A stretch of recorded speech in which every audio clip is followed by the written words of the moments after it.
Cpdc meeting of Monday, February 10th. I'm Andrew McNichol, the Community Development Director for the town of Reading. To my right from staff is Senior Planner Olivia Knightley. Tonight we have a hybrid setup. A few of the members are here in person, a few are on Zoom. In person from my left to right, Member Tom Armstrong, John Weston, Chair Heather Klisch, Hillary Mative. And on the Zoom is John Arena and Guy Mangianello. The board will likely follow their standard process tonight in that the applicant will present their materials to the board will provide comment and question, and then open up to public comment for the public hearings. If you do have public comment, and if you're here in person, please just raise your hand and the chair will look to acknowledge you. If you're on the Zoom, please stay muted until the public comment period if you can help it. Please use the raised hand feature found under reactions, or if your camera is on, we'll look to, and you want to wave your hand, we'll flag you down that way for the chair and grab your comment and question. There is a sign-in sheet here in person. If you haven't signed in already, please do. Those on the Zoom, we're capturing you. If you make public comment, your first comment, please introduce your name and address for the record. Otherwise, this meeting is being recorded and broadcasted on RCTV on all local channels and their YouTube immediately after the meeting or by tomorrow. So I think that's it. Getting used to it. Very good. Okay, and our first order of business is a continued public hearing of a special permit and site plan review for the mixed-use project at 346, 348 Main Street. We have folks here to present. We do. And the plans, if you need me to pull them up.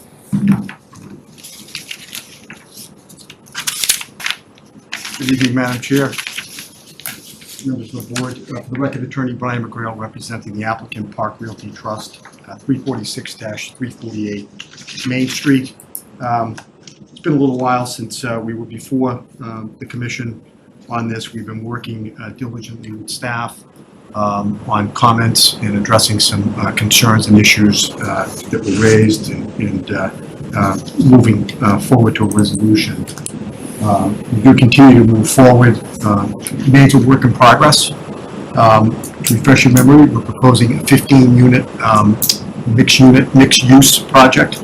The mixed-use component is Mr. Jolly, who's here, who's part of Park Realty Trust. I think you know he runs Boardwalk Real Estate. And he will continue to run his business inside the commercial component of the mixed-use project. As I mentioned, we continue to work with administrative staff to fine-tune our plans, resolve any outstanding issues. We're committed to continue that effort moving forward and to address the Commission's concerns. We have had some revisions since the last time we met, both architecturally and site plan. So if I may, Madam Chair, I'd like, first of all, we have Peter Sandors from Phoenix Architects here. He's our architect. And Chris York is online. He's our site civil.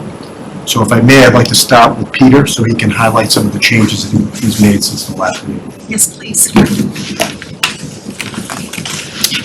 can bring the plan up. Is that how you do it? Great. Thank you. Peter Sandors, Phoenix Architects, out of Wakefield. So basically, you know, it's the same intent of the building that we presented initially, but through feedback from the board, we addressed the issue, I think, most importantly, of the decks that we were thinking of adding to the building. And we added no decks to the front of the building or the sides, but did put 4 decks in the rear of the building, which overhang the parking. The front of the building has 2 decks that sit above the parapet of the commercial space below. So they're kind of hidden. So that allows us to have 6 of the 15 units have decks or balconies as part of an amenity. The other units don't have them. We did some work on how the storage and the office space worked within the square footage of the building, and also to make the building and the parking align better, we made the building 1 foot deeper. So we pushed the building back towards the parking 1 foot. That created an alignment with the structural columns below, and it also set those columns at the edge of the parking, which you can see there. Just made it more cohesive. It was a little odd the way it was before. What that did is it caused us to have to go back and redo the GLA calculations of the building, because there's more living square footage in the building. We also increased, Andrew, if you could bring up the front elevation. Yeah, that would work. We increased the height of the building about 1.5 feet to allow those windows on the second floor, which you can see there, to sit above the cornice that exists above the commercial space below. They were kind of pushed down below it before. I think this just works better for the folks who live in the building. And again, it increased the height a little bit. We're still under the allowables. We also added some sconces, you can see in between the commercial windows that are night sky compliant, that is sitting vertically on the building to light the front facade, but limited and soft lighting. And what else did we do? Lighting, balconies, increase the height, extended the building a foot. Those are actually the changes that we made to the building. Other than that, it's similar to what we had presented initially. There's the 4 balconies in the back, which overhang the parking, which is below.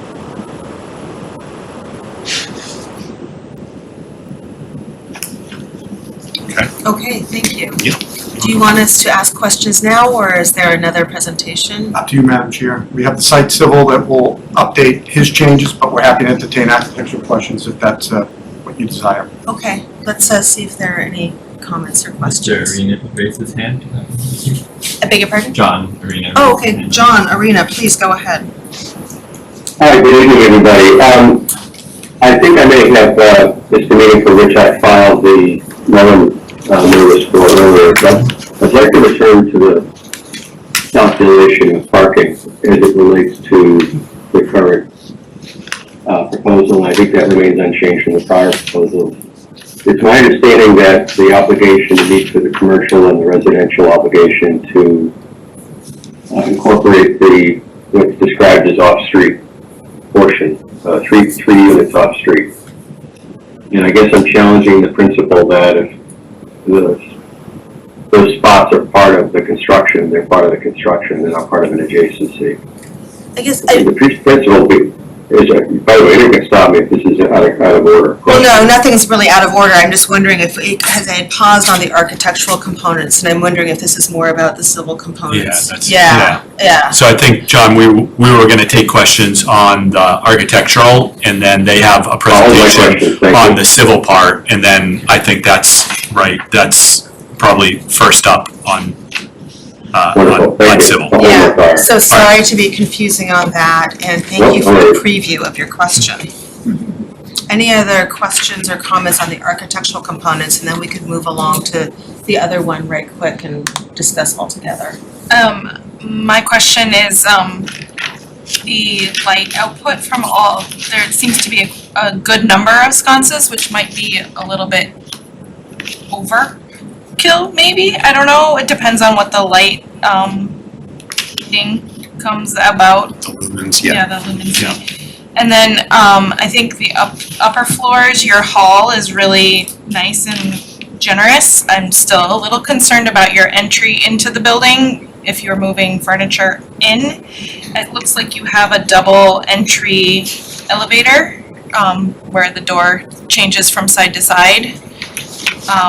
Wondering if maybe you wanna consider maybe having a secondary entrance out into the parking. We actually did talk about that. I think we need to explore further because of fire reasons, if that opens into the garage. Right, there's something, but the garage isn't enclosed, is it? It is not. It's kind of a hybrid, but no, it is not fully enclosed, which probably might help us. Right, so this is something to explore because Yeah. it's pretty tight. Yeah. I understand you wanting to enter from the covered lobby area or covered hallway. So those are the things that jump out at me immediately is the sconce count seems very generous and may need to be reconsidered on your lumency. Okay.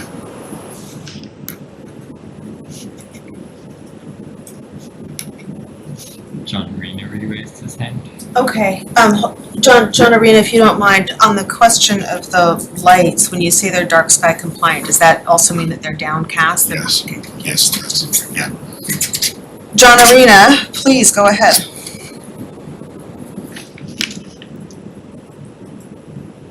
We Are can't you, hear we you. can't hear you. Are you muted or do we have him muted?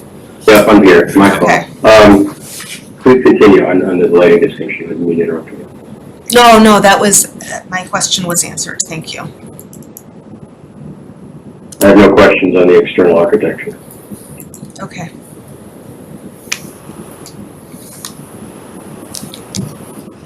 Any others? Guy Okay. raised his hand. I beg your pardon? Guy. Oh, Guy, please go ahead. I'm sorry, John and Guy, I can't see easily You who's guys on. can also unmute yourselves. Yeah. Guy, please go ahead with any questions about the architecture. Is he muted? Sorry, no, it's not allowing us to unmute, just so you guys know. Oh, really? No, yeah.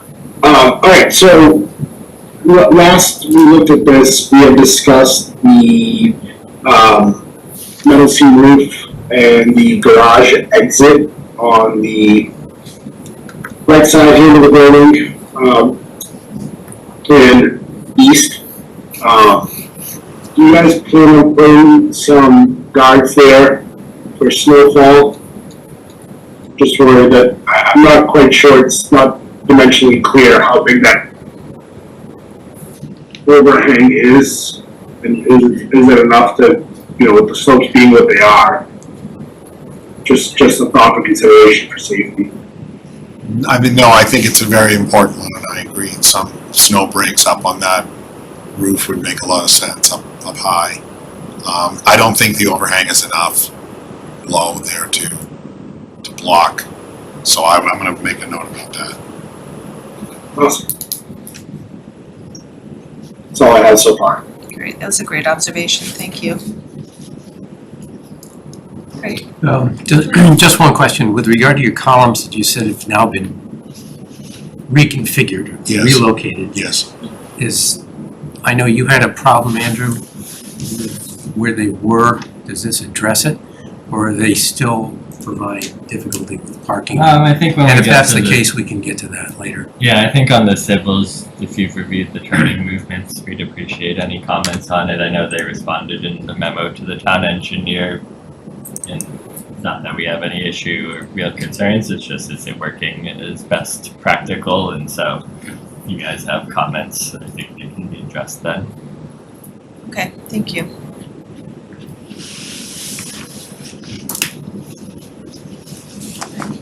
Ready for the next presentation?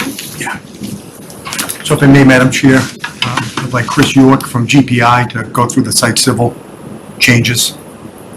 He's online. Thank you. Chris, we may need to get you unmuted there. There you go. Okay. Let me. I can either share my screen or I can just go to sheet 5. Kind of the sheet I can kind of go through the site plan. Yep. So some of the changes to the plans since the last time. I forget if it was there last time or not. I think we show a sidewalk from that door on the Park Ave side of the building. We now have a sidewalk from that door that connects to the site driveway. That may have been there before, but kind of point that out again. We updated the snow storage area, made that a little more functional than what was shown before. It takes up that whole area. Easier now for a little bobcat to get in there and just kind of plow that snow into that area. Some minor kind of tweaks to the dumpster area. We did add a little 3x6 scooter, enclosure for anybody that has one of those electric vehicle scooters right next to the dumpster area. And any parking space that is adjacent to a column, we were able to get a little more space to kind of widen those spaces a little bit, widen the paint through there a little bit, so it's, gives cars a little bit more extra, leeway turning into those spaces by those 3 columns. They're still, they're 8.5 by 18, those spaces now, but those 3 spaces the spaces adjacent to those 3 columns now have a little bit more playroom with those wider, paint markings in those areas. Those are kind of the big changes on the site plan. We still show, 11 spaces outside the building and 9 underneath the building, so we have 20 spaces on site.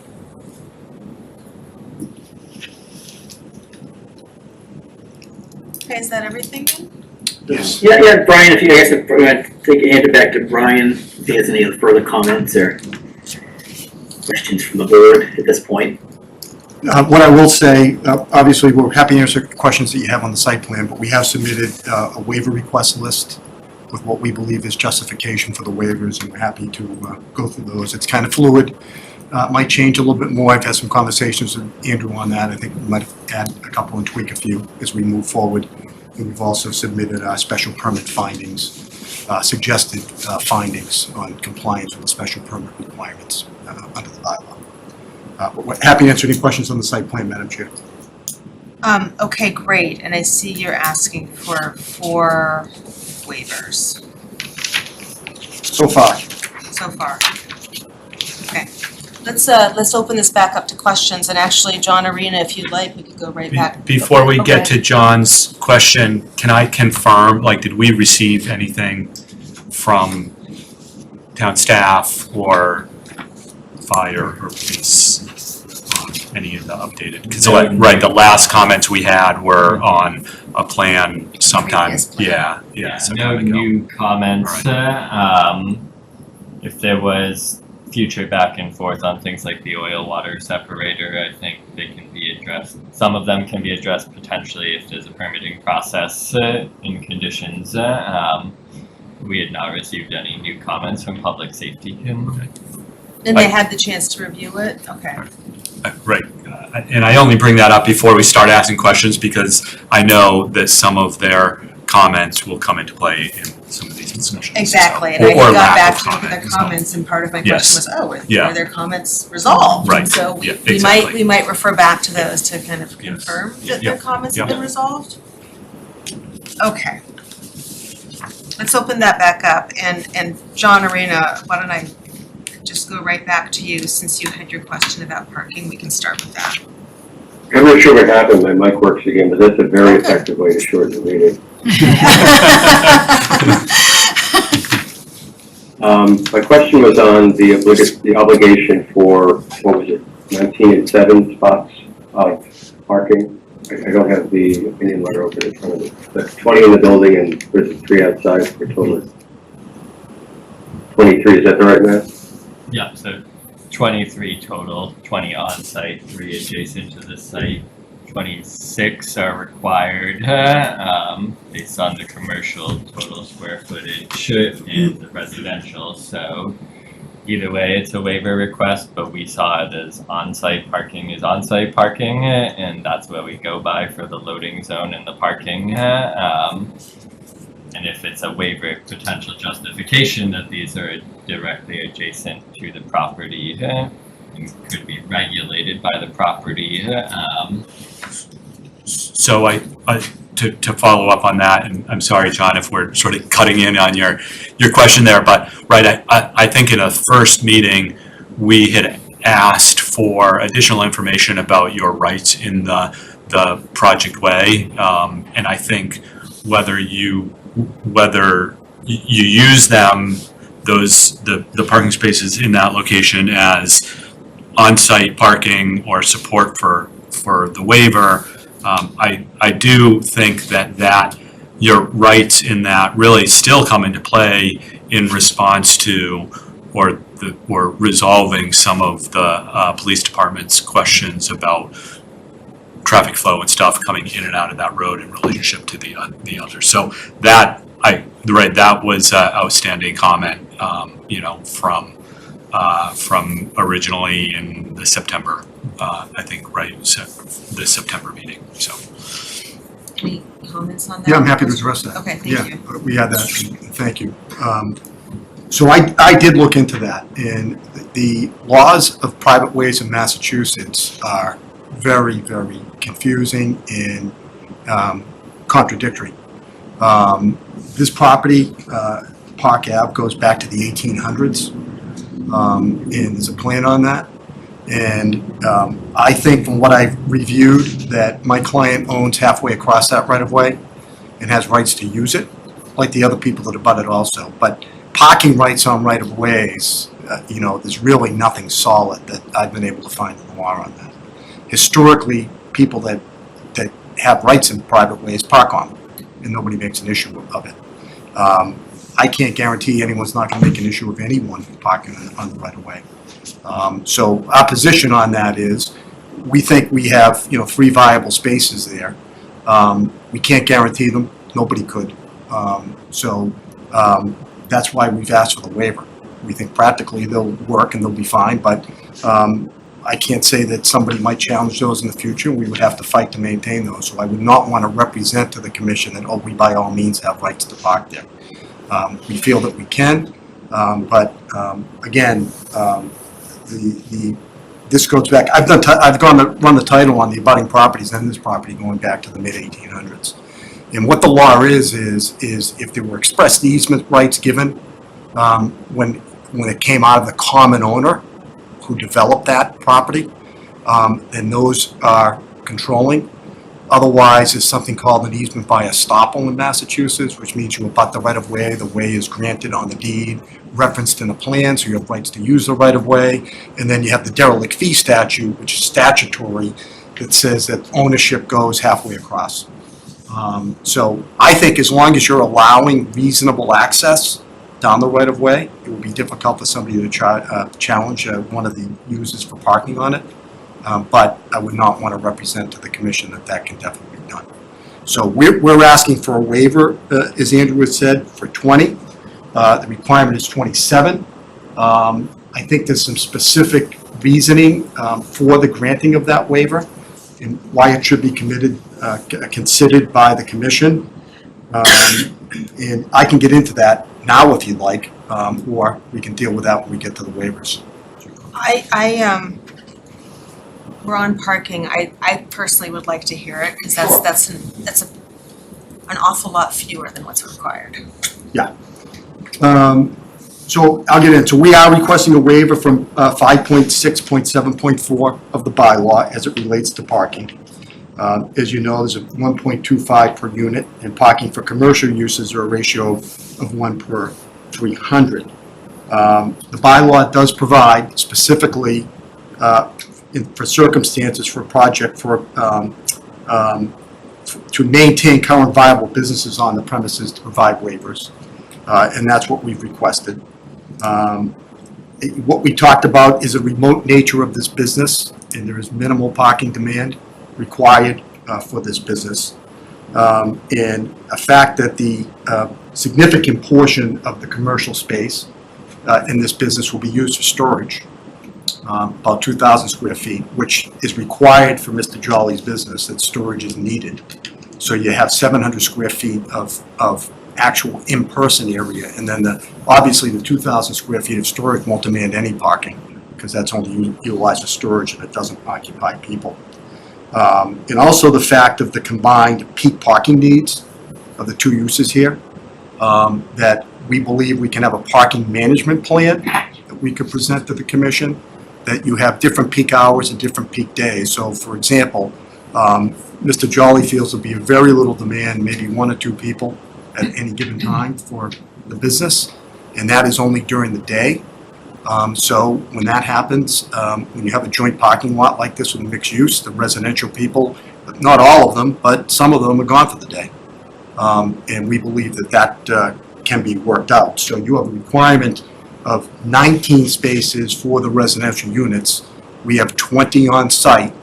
And then, as I've mentioned, because of the joint nature of the different uses, different peak hours, in the remote aspect of the business, combined with the significant storage space, we believe that we can put together a parking management plan that will justify and work with 20 on-site parking spaces. All right, questions on that? John has his hand up before. Okay, John Arena. I think I understand a right of use. I think the question here is, this is the zoning for the ages. needs to address the near-term needs of the applicant, but presumably has to be right-sized for the next use as well. And so I think short-term considerations, while useful, probably aren't, in my mind, compelling in the grand scheme of things. But I have a potential suggestion. Would it be possible to, since the applicant owns the parcel on which the proposed building resides and also owns, I guess, half of the Park Ave, would it be possible to amend the property line between the two by deed changes so that the 3 spaces became part of the proposed development itself, still leaving enough room for Park Ave as a viable road? And I guess the intention, if I heard it correctly, was to close the right of access or means to access from Main Street anyway. It strikes me that such a change would at least get you 3 more than you have today on a guaranteed basis. It's on the project property.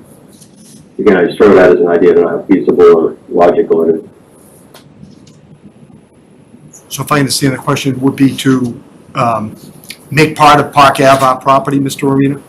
Yes, yeah. Then you own the tree. It's not just right away, right of ownership. I believe we own halfway across now, and there is case law where people have actually tried to use their half of a private way to include it in their lot as part of the development and setback. Right, but that's today. Tomorrow, those two could be separable. Park Ave could be developed and deeded to the town. So this goes back to zoning for the ages. So if you did what I'm proposing, then both parcels stand on their own 2 feet under any circumstances, and the development has got more spots guaranteed, even if Park Ave later is turned into a viable town street. So you would want us to annex part of Park Ave into our property to? I'm not asking for it. I'm throwing it out as an idea. Yeah. This is my area of expertise. Yeah. I'm trying to cut the Gordian knot around missing 6 spots by at least clawing back 3 of them on a guaranteed basis. And I appreciate that. We can look into that. I think that that's going to be difficult, to be honest with you, because I think it will require a land court action to do that. And it would require cooperation from the other abutters to the right of way, because what the law says is everyone that abuts it has a right to use the entire way to pass and repass, utilities, etc.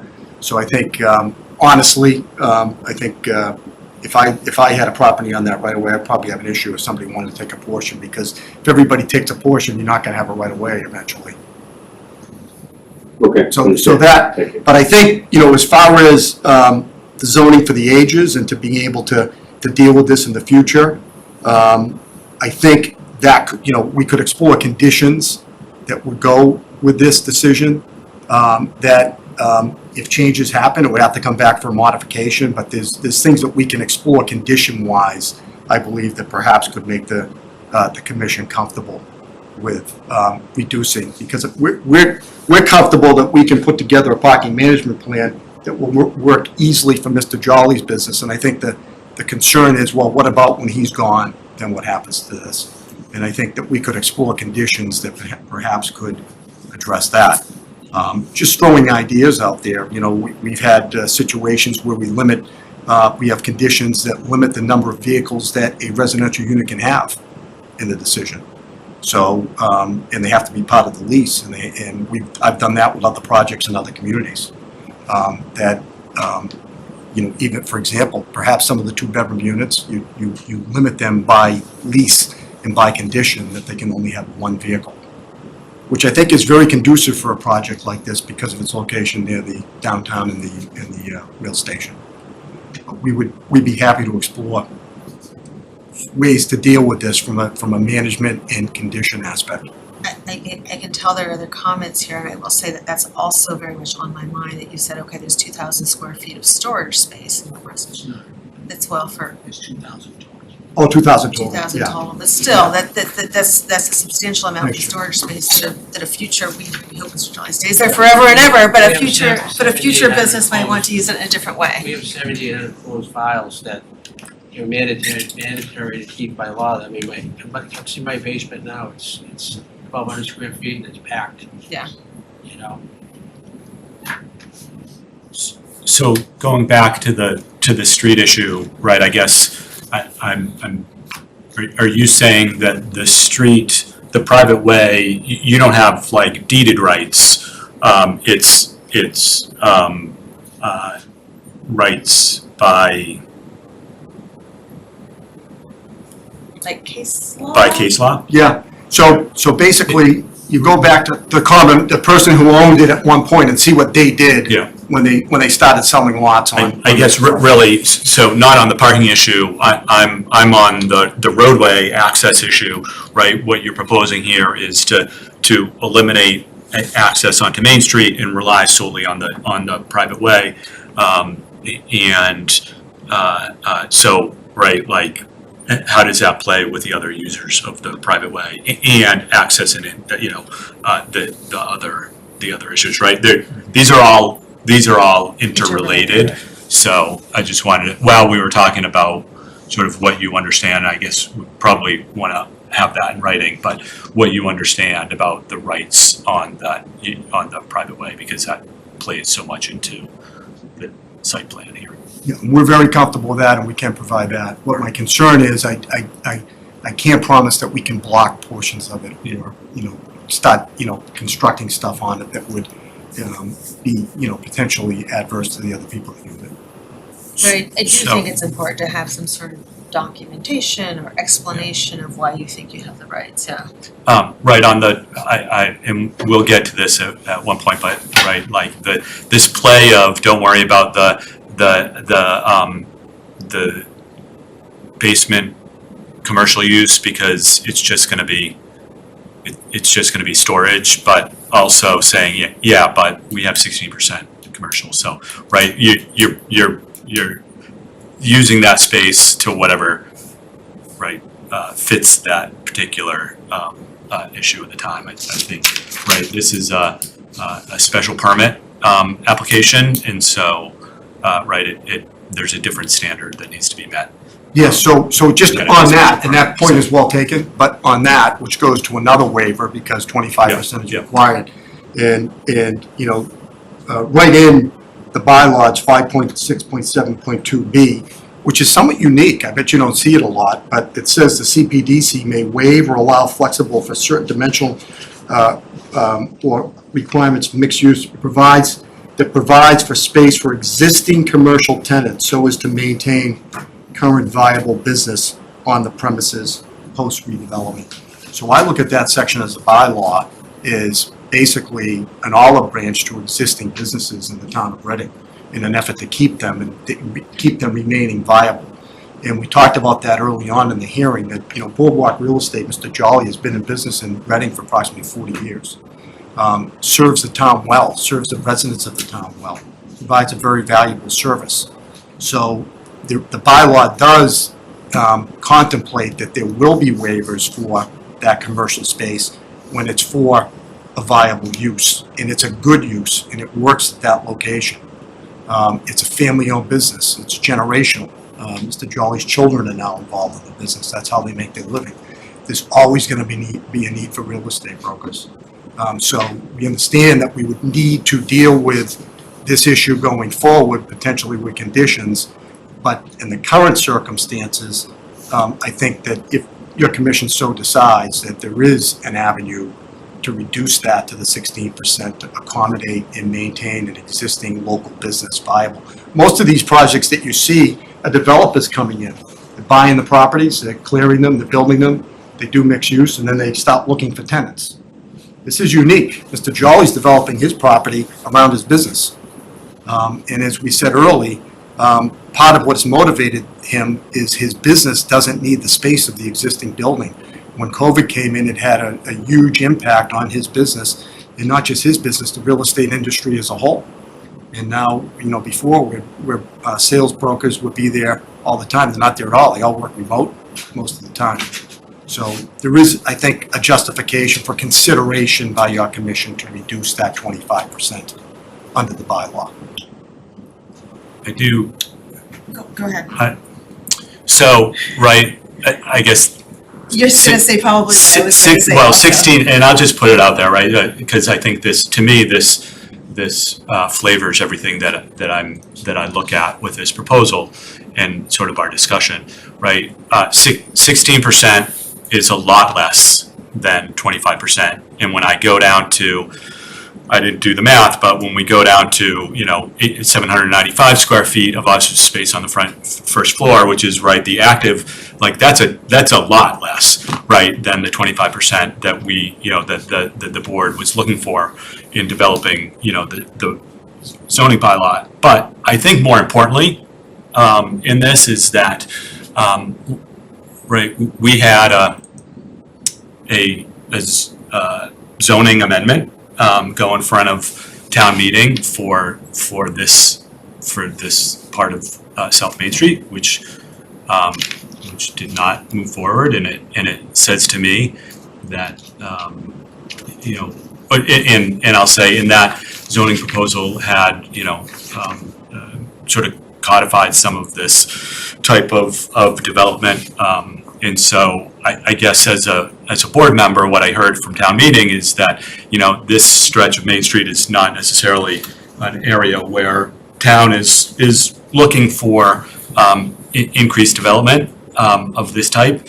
I'll note that, this ends up being 63 dwelling units per acre. And so I know as a town, we're looking for, to maintain this area as commercial.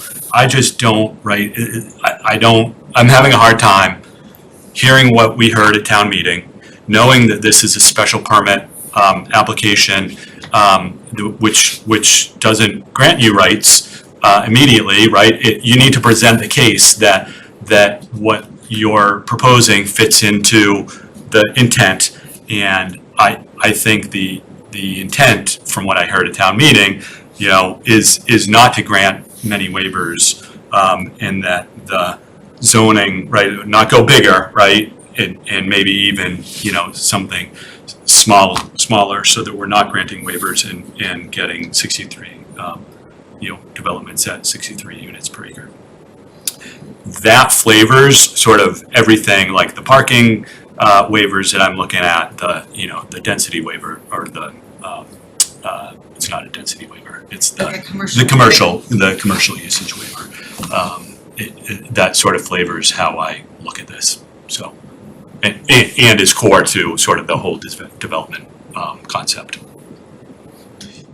On the plus side, I would agree with your statement that you could limit through your leases the amount of units that you will give a person for parking. You limit it to one. But don't you also need a waiver for the square footage, the footprint of the building? The building just about takes up the entire lot. No, so they're under the 60% lot coverage. I think we're at 57. I think also just Does that include any of the right-of-way? No. Right of way is not accounted for in terms of lot area. Only 2 points just to add to these two discussions on parking and also commercial. On the commercial side, we calculated it actually to 14% because it's based on total building gross floor area, not just percent of residential floor area. So a slight drop, but still a drop in percentage that we calculated for a waiver. You said that's the commercial area that you calculated? Yeah. So 14% of the total building floor area is commercial. And then on the parking, only just in case it ends up in discussion too, is like one of the off-site spaces was loading EV. If there was desire to regulate this to 2 hour or commercial only as well, or something like that for the business, RPD cannot enforce regulations on the private way.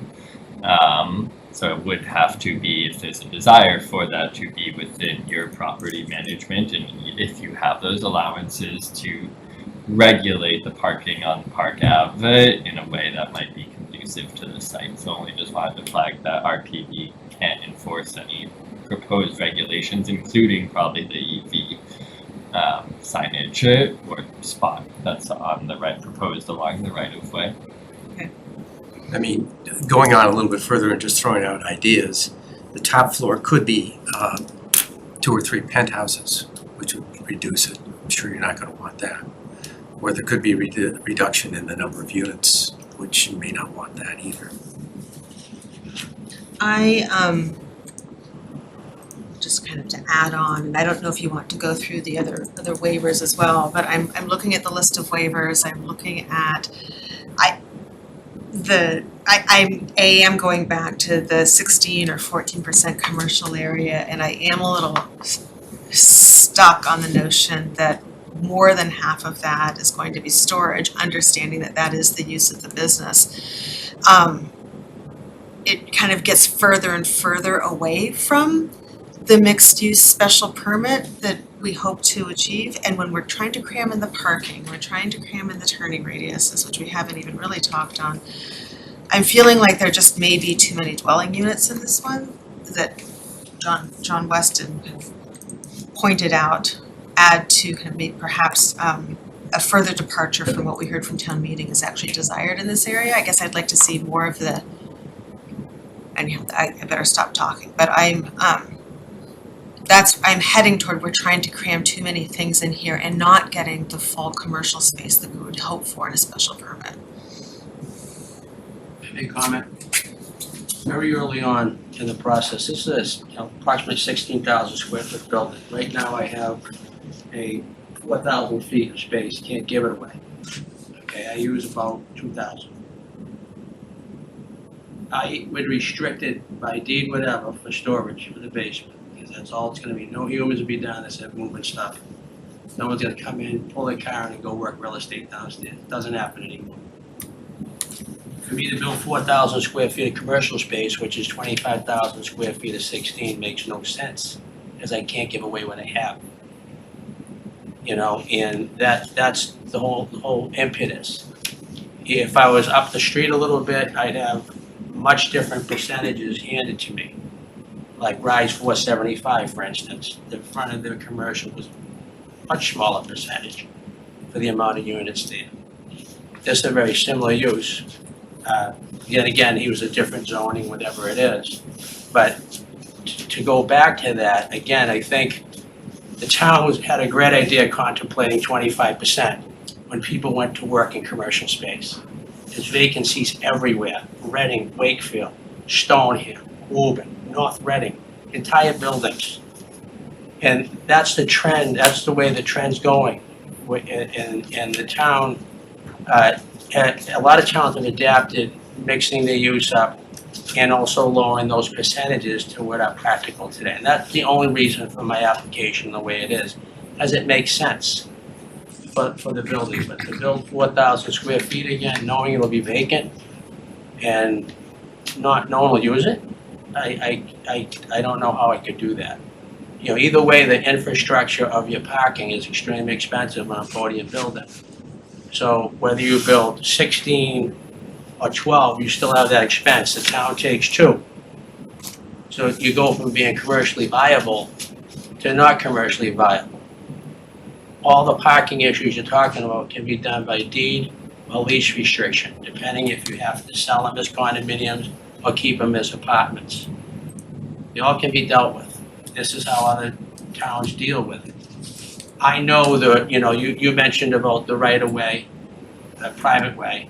The building next to me's had the beginning 3 feet of their parking spaces, 12 of them in that right-of-way forever. Where I am proposing the 3 spaces on the side of the building that we own half that private way, we've already brought them in 3 feet. So we've already increased more passage with that roadway, the way it exists now. Right now, it's very passable. It's gonna be even more passable as we tuck the cars in, even more. As far as EV going outside, I would never wanna put an EV space under a building on podium. I think it's very dangerous. If you're forced to do it by town bylaw, everyone I've talked to does not recommend that. As far as putting that, you notice all the EV chargers here outside, the big commercial chargers. So those are some comments I have to say about why we arrived at this. And we started with a meeting with the CPCD rep and talked all about this. you know, so. Yeah, I will just add that, you know, right where it puts the 25% requirement under 5.6.72, right below it under B, A is a requirement, B is the Cpdc may waive for mixed use to provide space for existing commercial tenants so as to maintain current viable businesses on the premises post-development. I would respectfully suggest, because I've done it, take a look at this property and where it sits. It precariously sits. It's got another apartment building next to it. Then you go and it's got the car wash, you know, which is always busy. You know, as Jim mentioned, you know, from a practical perspective, try to think what type of commercial use is going to go in here. That's going to be viable, safe, accessible, and you know, I think. Again, you don't have to do it. It's totally discretionary. Mr. Wesson is correct. Right, under the standard, you may waive it. You don't have to. But I think when you look at where this property is situated, the current business that's there, 40 years viable, I think if you decide to do it, there's justification to do it. It's not going against town meeting. Town meeting, you know, might have contemplated if sites were just going to be wiped out and developers were going to come in and develop.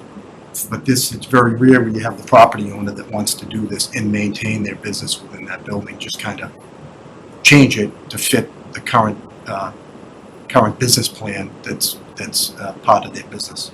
So just a consideration. Thank you. Other comments, questions?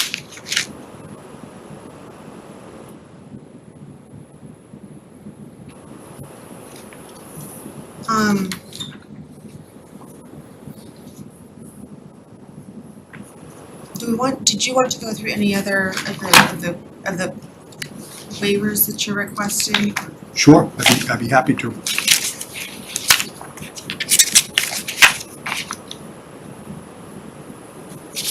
Mr. Chair, I just wanted to remind you, I've got a hard stop at 8. I'll drop off then. Okay, thank you. Sorry, Heather, I didn't see you as, Ms. Chair, excuse me. I respond to most things. I got the point. So, I mean, I think we've gone through the 16% to 14, and I think we need to regroup with staff to figure out, because we can't figure out, Andrew, how you guys came up with 14. Our architects looked at it again today. You might be right, but we can look at that together offline to figure out what the exact percentage is to make sure that that's correct.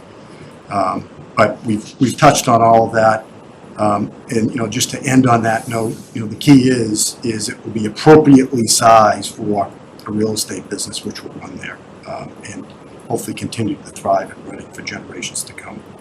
So I'm not going to waste any more time on that, because I think we've talked about that. Thank you. Yep, we've talked about the parking requirement and what potentially could be done there. If the commission's open to that, we could put together a parking management plan for your consideration, if you would like us to do that. We talked about how we might be able to deal with that issue. And then the other waiver deals with aisle width and parking space size. So the aisle width requirement is 26 feet under the bylaw. We have 25, but I think in most areas we have 26. If I could just ask Chris to address that on the width of the aisles, Chris, if you would. Sure, yeah, so we have,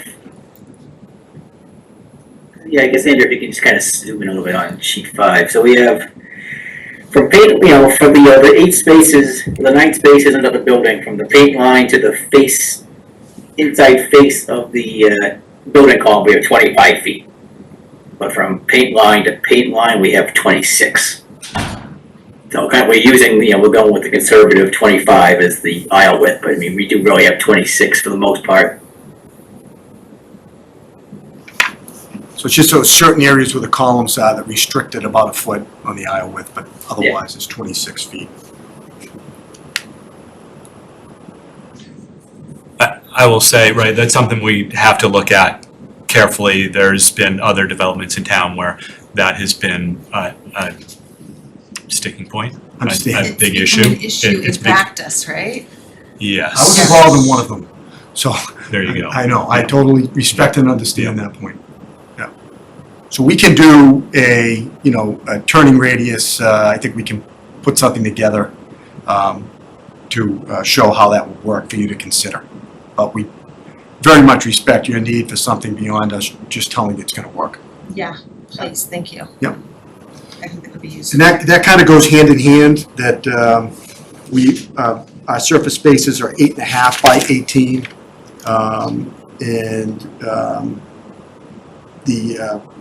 The requirement is 19 by 18, so we're looking to reduce those. So we feel because of the simple layout of the parking geometrically that works, but we can include that as part of your consideration on a turning template and present some detailed information on that. And then I think we're gonna have to add a waiver, in a conversation with Andrew, that our loading space, we're loading off of the private way, which, we would need a waiver for that. I'm not too worried about being able to, have people stop there and load. I'm comfortable with that from the use of the right of way.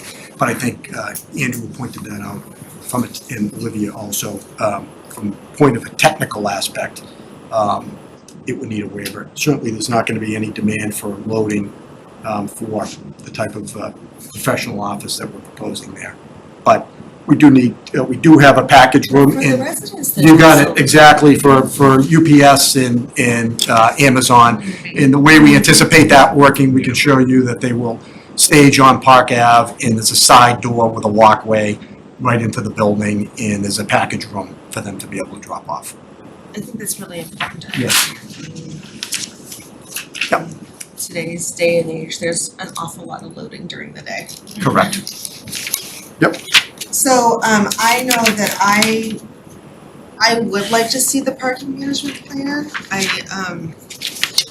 just, to be candid, I'm a little bit skeptical of how all that's going to work. I'm nervous about the parking waiver that you're asking for, and in part, it's because, yes, through lease arrangements, you can say just one car. Somehow, I've also seen people get into those arrangements and say, well, that really wasn't enough, and then there are guests who come visit. And what I also know in that area, because I do go by that area a lot, is there's not a lot of other options for people to park if they're coming to visit or whatnot. So, and I know our parking requirements take all of that into account, and I'll just say that's one reason I'm feeling skeptical about the waiver. And yes, let's see a parking management plan to see how you think that might reasonably be managed. And I also, I guess I'd also like I'd like from the staff, kind of an affirmation that they've reviewed this and whether the concerns have been resolved or if they're still outstanding. Yeah, specifically the police department's concerns, right? They were sort of general in nature. The trip generation hasn't changed. The trip the trip generation information was new since that comment was made, and it's not clear that changes their comment. And because their comment was so general in nature, it's hard for us to address it with the applicant. So a little bit more specifics on what their underlying concern is would be helpful. Any other specific requests for the next iteration of this from any members? And I didn't ask, are there any abutters online that wanted to comment or anything?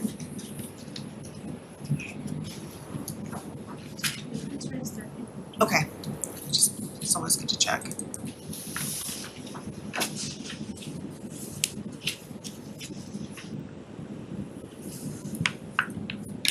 So is that helpful for next steps? Yeah, very helpful. Okay. Yes, very much appreciate all your comments and your candor and honesty, and we continue to try to work this and hopefully get to a point that we're making everybody satisfied and we can move forward. Yeah, and I also wanna It does say help. that, you know, my comments that I made are also out of deep respect and gratitude for the existence of the business and wanting it to continue in the spot, so thank you Oh, for no, I coming. but I just wanted to mention some of the things both you had said, and you had said about how we, you know, started the whole process, you know, and where we're trying to head with it.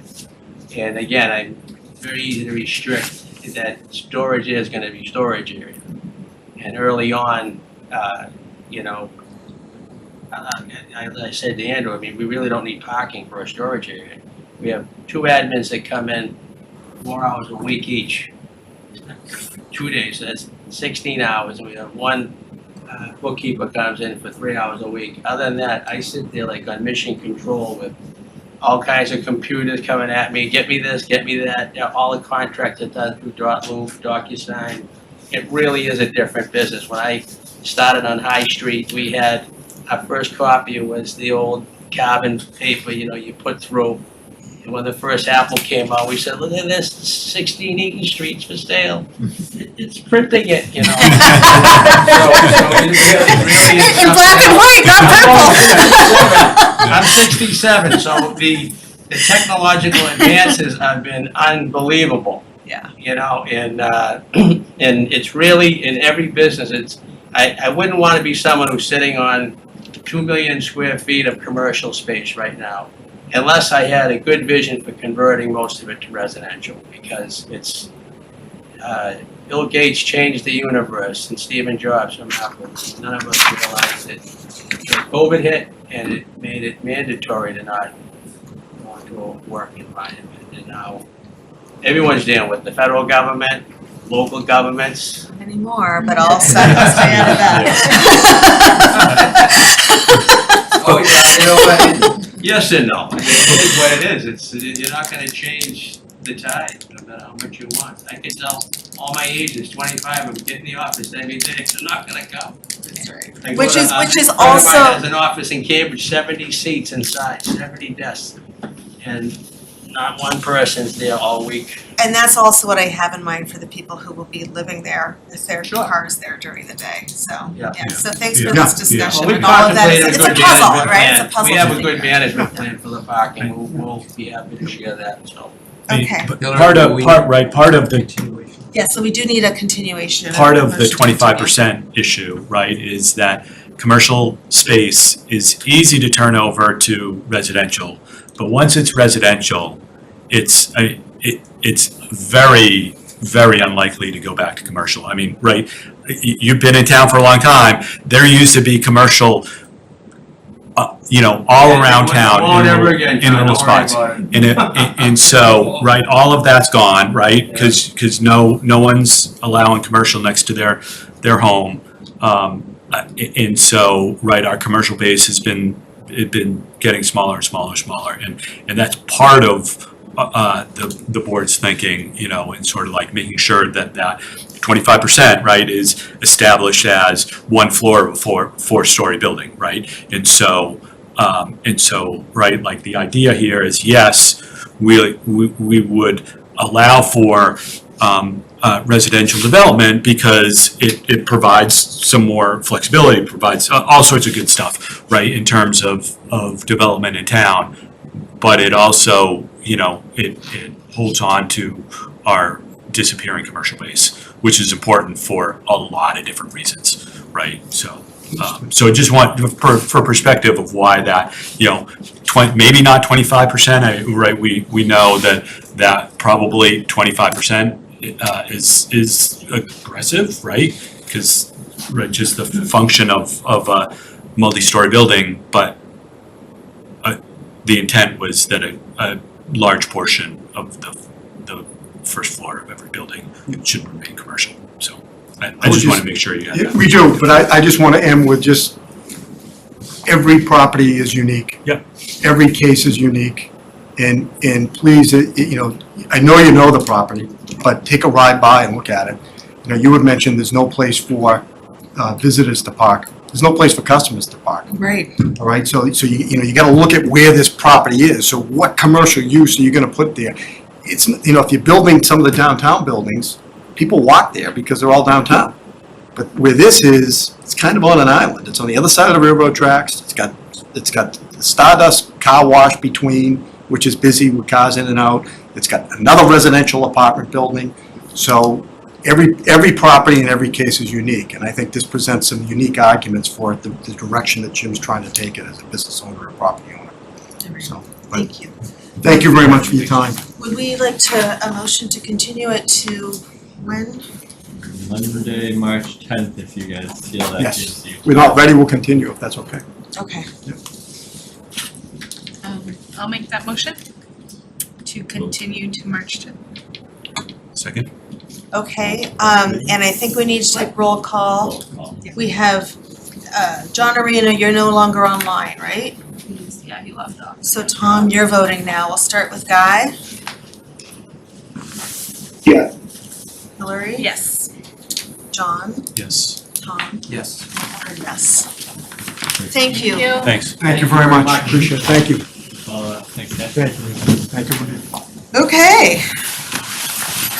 Next up, we have the request for modification and additional waivers on the definitive subdivision plan at 246, 248 Walnut Street. And we have a presenter here.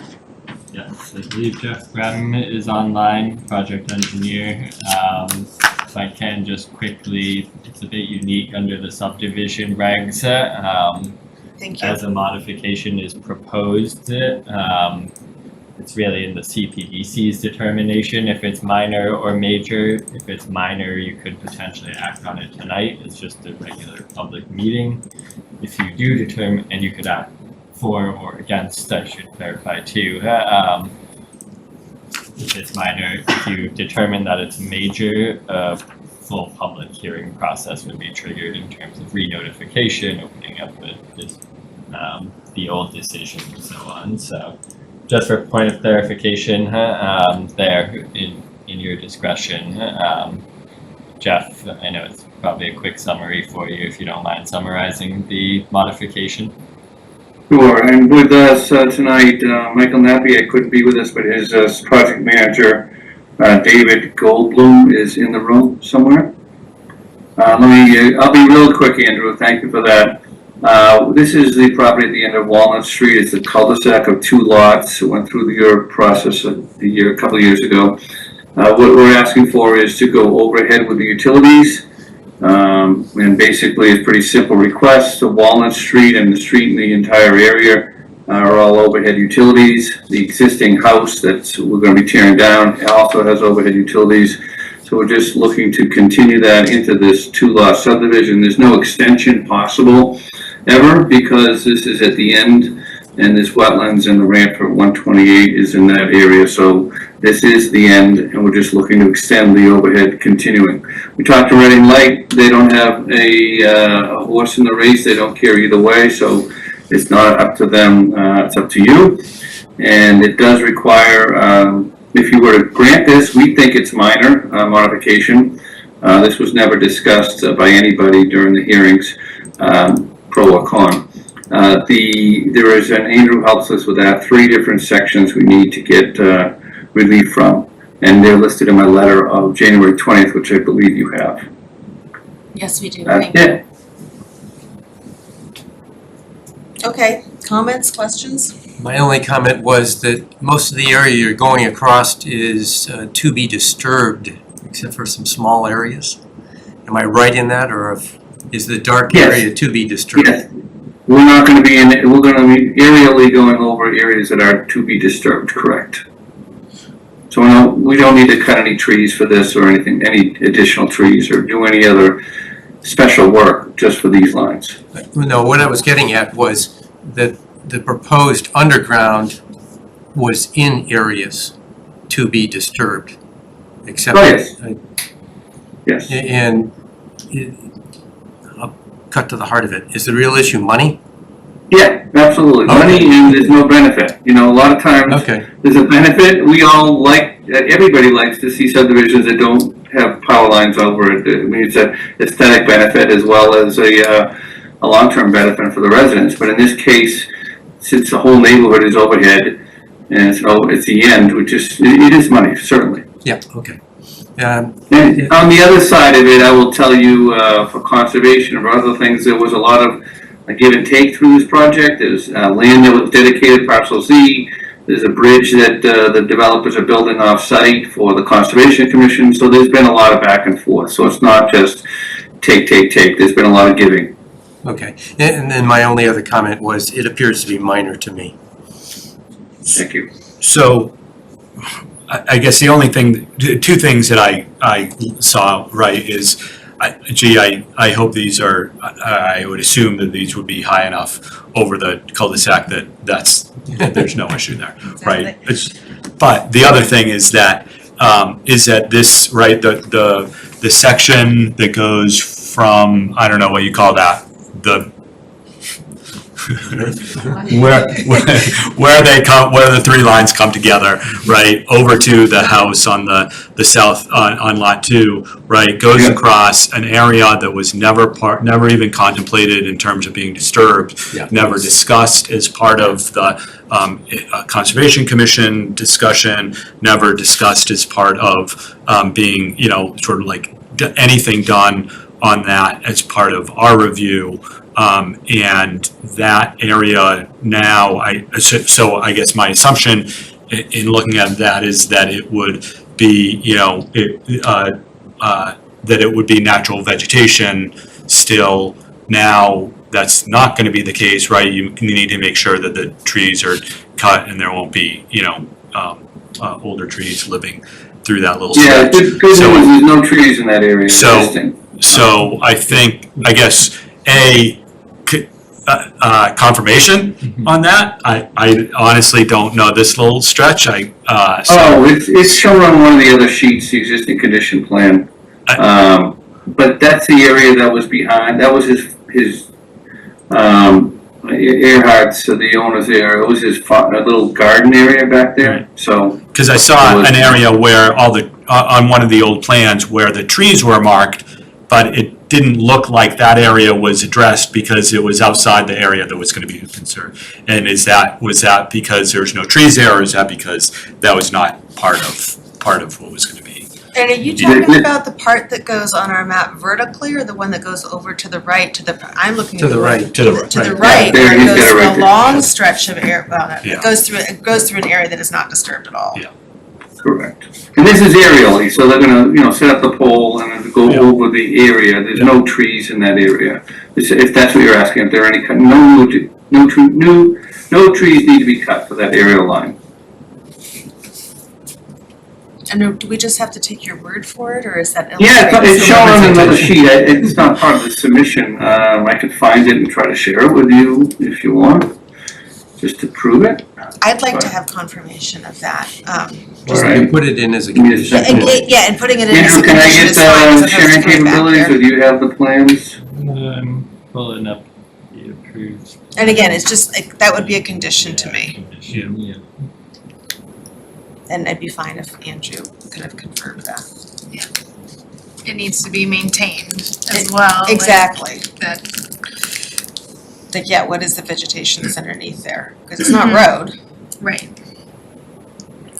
Loading. Right, and they need to be high enough to not cause problems for Right. emergency access. It's on, if you're pulling up the plan, sheet 4 of the set. Ready, Jeff? Yep, there you go. And see where that test hole is? That's where the edge of the work is, because that's where our infiltration system's going. And it's to the left. Go to the left now, to the left of that, right there. And everything that has an X on it, all those, the oaks and pines, all those are being cut. It's part of our work with conservation. So they're really. So the actual, I can't put my cursor where you are, but if you go back to the other plan, you can see it as well. It's outside of that 100-foot line. So now you can see, zoom up a little bit. I'm sorry. if you bring in the other, so you see that line with a circle on it, the line with a circle on it? That's the 100-foot line, if you want to compare the two. I see.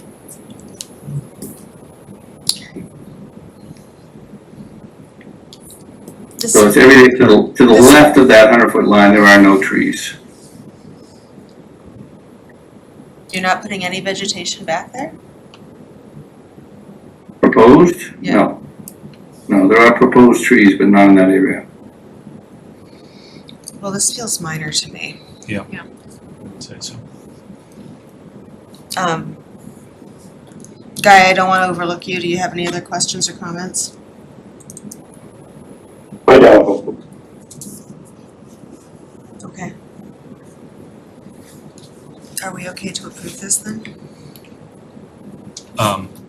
Right, we have to first decide whether it's. Oh, or do we need to minor. take a vote on whether or not it's minor or mod? Yeah. Yeah.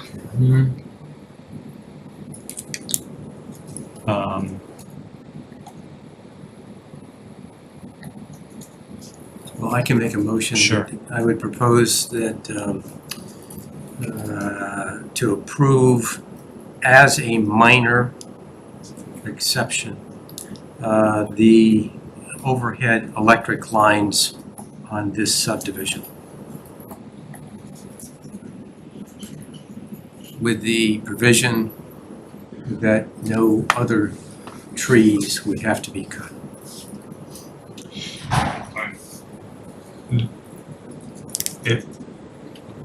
Go ahead. I'm not gonna second that yet, because, right, there are 3 waivers that I'm also looking, I was like, I saw need to something be else. voted on. Oh, yeah. And so. Then go ahead, take over the motion, because I'll get out of this one. There were Into the new 3 one. waivers. Yeah. One was, I think they're all the same. Yeah. If you want, I can read them to you, I have it right in front of me. A waiver. well, Are we- yeah, are they're we just kind of making framed a- funny, Yeah. because you're telling us, I've got your letter in front of us, where we need to waive section 1.2F of the subdivision rules and regulations, and I've got them all in front of us. We also have a draft decision. I just didn't Which know one there are was we I'm a- in? gonna pull it up, but There it are we is. trying to motion everything at once? No, No. let's try to not do that. So is the first motion simply to call this I'll this make- request a minor modification of the definitive subdivision plan? Yeah, Why don't I So just moved. move that? Okay. So moved, and I'll a second second? it. Okay, we're being really. all right, Okay. Okay, now I'm going to but we take need to vote on that. a vote on calling this a minor modification. Guy, you first.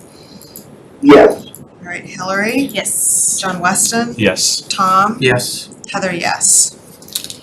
And now we have a decision before us that was confusing me because the file name was major modification, but it's actually a minor modification. Thank you, I found it. So the decision is in front of us and on the screen, and we need to approve three waivers. Why don't we go do those waivers first, and then we can approve the whole decision with anything else that we need to discuss. Does that sound good? any concern from anyone about voting for the waivers as an entire group? Thank you, No John. problem. We're trying to make the language specific to electric only in these clauses, because they go a bit beyond that, so. So, do you want us to read each one individually and vote on it, I or? think you could vote on them all as written. So I'll make a motion Okay. to approve waivers for section 1.2F, 6.1.1.B.29, and 6.1.1.D.7.C as they relate to underground utilities May I make, for the property at 246 Pond Street. can I make a friendly amendment as they relate to electric utilities? Oh, thank you, yes. As described in the decision. I'll second that. Okay, let's do a roll call vote. Guy first. Yes. All right, Hillary, Yes. John Weston, Yes. Tom, Yes. and Heather, yes. Okay, now let's take a look at the rest of the decision and see if there's anything that needs input. We just made note of the original approval within the last year and summarized the proposal of the modification, which really directly relates to moving underground electric to overhead. Standard conditions were maintained in the original approval and conservation approval. Plan endorsement still necessary for construction. And then prior to site work, while these were referenced in the original decision, we re-referenced them here just for the change of work.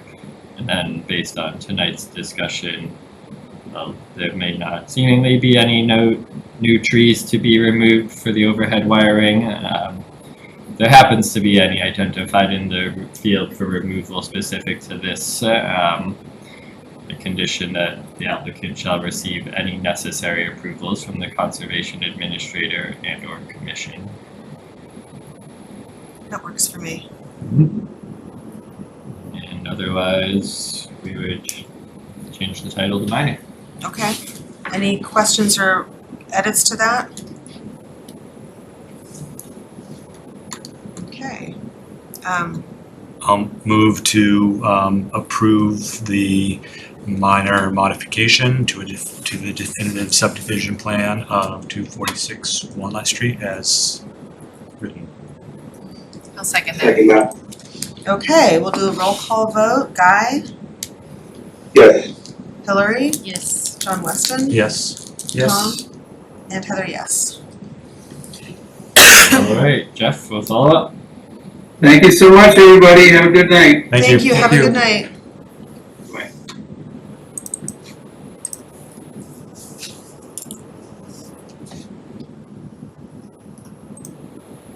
Okay.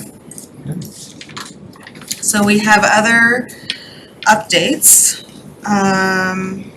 Let's just go through them as you have listed them, as you have them listed here. We've got Chute Street, 2025 zoning modifications, zoning considerations, executive session minutes, and our own meeting minutes from the last meeting. So I do believe Josh Latham is here on the call to re-summarize virtually what's written in the letter for the extension request for the 6-16 Chute Street 40R project. This was a mixed-use development project approved by the Cpdc in 2022. In 2024, the applicant requested and received a one-year extension for building permitting to work through any necessary pre-permitting needs. They still seem to be in that process and thus are requesting a second extension. There is nothing, I guess, I could find in relation towards multiple extensions or so on. But Josh, I don't know if you had anything to add quickly.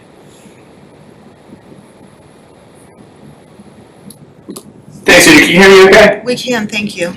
Great. Good evening. So as an update, you did approve an extension for 1 year. That does expire on March 16th of this year. It is the same reason that we were requesting an extension this time. There is one remaining tenant who they have been in negotiations with. They just can't seem to reach a resolution. That lease expired last year. There is a trial scheduled on that case for the end of February. The applicant is ready to proceed with a building permit construction as soon as they're actually able to take possession of the entire property. And so where they are at this point, there should be a resolution determined within the next 30 to 60 days.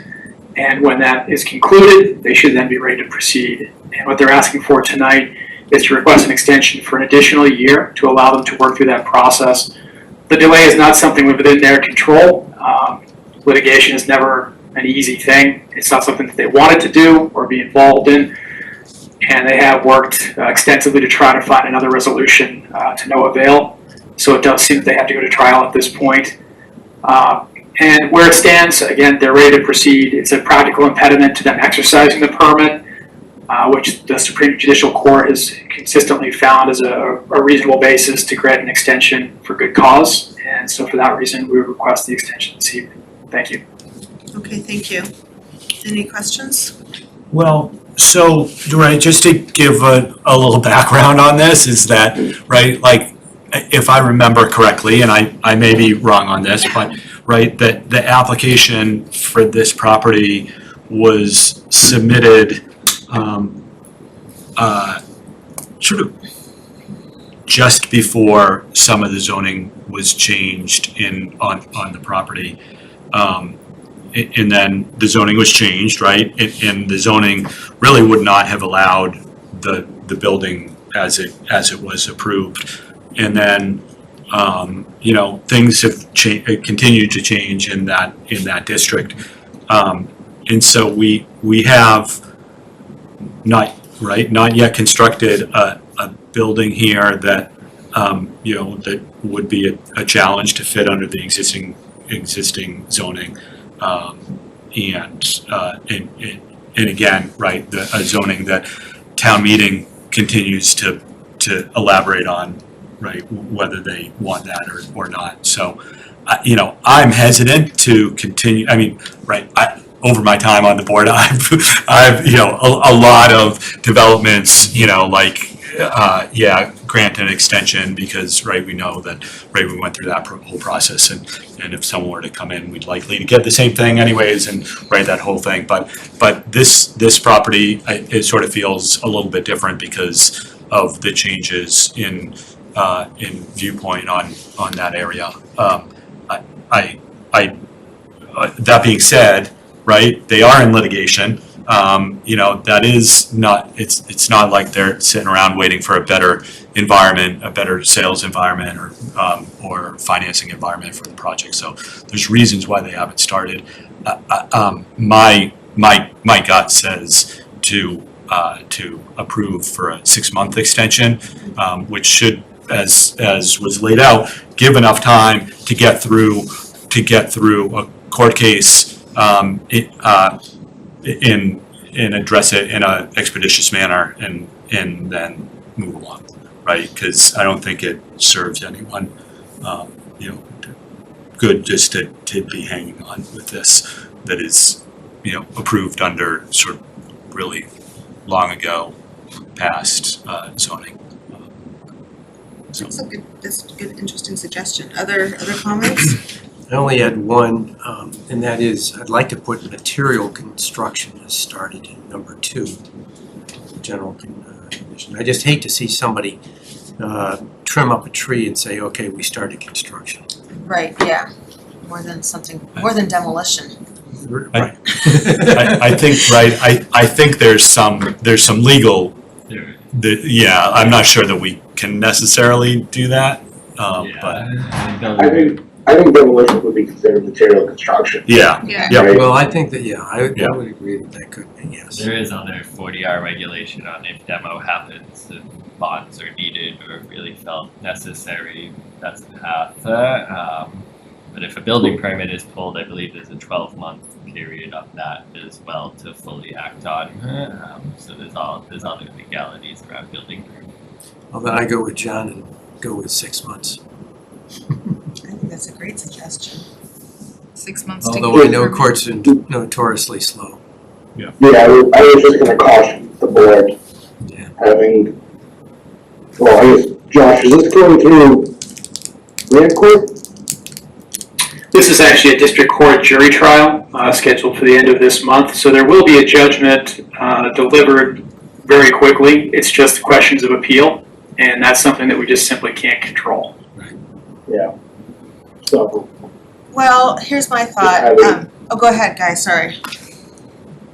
Well, just having seen those unfold, 6 months might be, they may be back here in 4 months asking for another extension, which wouldn't be the worst thing, but we might want to consider maybe something a little longer if it's maybe 9, if we aren't comfortable with the full year. Just for consideration, knowing that they do get a judgment, the appeal period could be extended and appealed more than once. Here's my thought. That's a good thought also, Guy. my thought is this, that if there's a judgment that's gonna happen pretty quickly. If there's an appeal, you have an updated timeline fairly quickly also. In many ways, I'd like to stick with the 6 months. I wouldn't want you to, Mr. Latham, to have to sit through a 3-hour-long meeting to do this again. But if you need to come back, I mean, this is happening pretty quickly. If you need to come back, maybe we can take care of another extension as needed, but more quickly, yeah. So I'm saying, I would recommend sticking with the 6 months, and if you need to come back to us, please do. After 3 years, I'd like the CPDC to be kind of fairly well on top of the progress on this. If I may, I understand completely. I appreciate your consideration for my time as well. Just to put out to Mr. West's comments, this did get approved prior to posting of the changes to the bylaw, so it wasn't that there was any kind of nefarious intent to push something. No, the timing, I wasn't trying to infer that anything was nefarious, but right, things moved quickly and things have moved quickly in that area, so. I completely, the political climate changed very quickly at that time. By the time we had the public hearing, is really my point, by the time we had the public hearing, even this board was having a hard time keeping straight, like, well, we just went to town meeting, but don't pay attention to those, like, it just got improved because this was on so we were working in that environment. By the time we had the public hearing, we had already moved past sort of the zoning that was approved for this. It was definitely a moving target. Yes. And I will add, the reason I'm inclined to give an extension, and I like the 6-month idea, is because I know that this hasn't been related to an intentional or fiscal delay in getting construction underway, that it's because of this other case, and I can understand that. And I will say he's invested a great deal in trying to get to the point that he can build this project. He's fully committed to it. It's just, it's a legal process. Everyone has their rights, and this is the process, unfortunately, that it just takes time. And I appreciate your consideration for that. That's right. No, only one thought. You might want to go to the end of August, because then he wouldn't have to bring it in July if he had to bring another 6-month request. In other words, it's just where 6 months falls.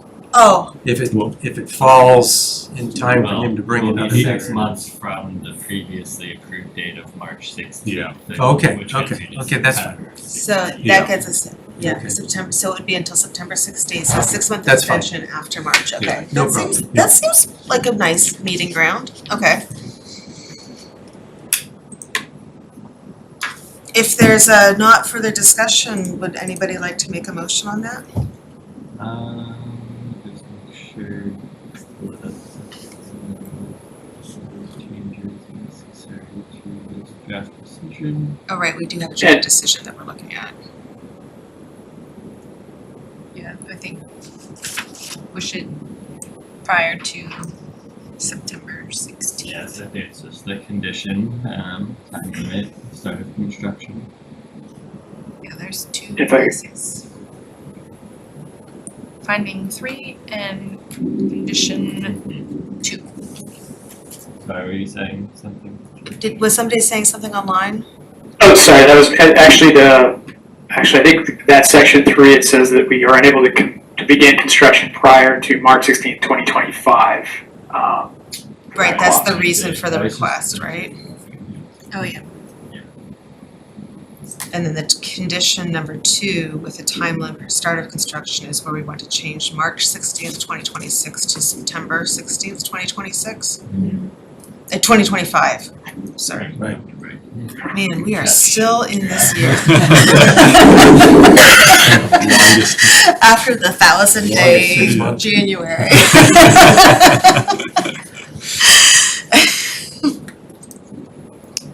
So, let me move this. So we move to approve the extension of time request. Make a motion to approve the extension of time request on the Downtown Smart Growth District application of 6th through 16th Chute Street. I'll second. Great, we'll do a roll call vote, starting with Guy. Yes. Okay, Hillary, Yes. John, Yes. Tom, Yes. and Heather, yes.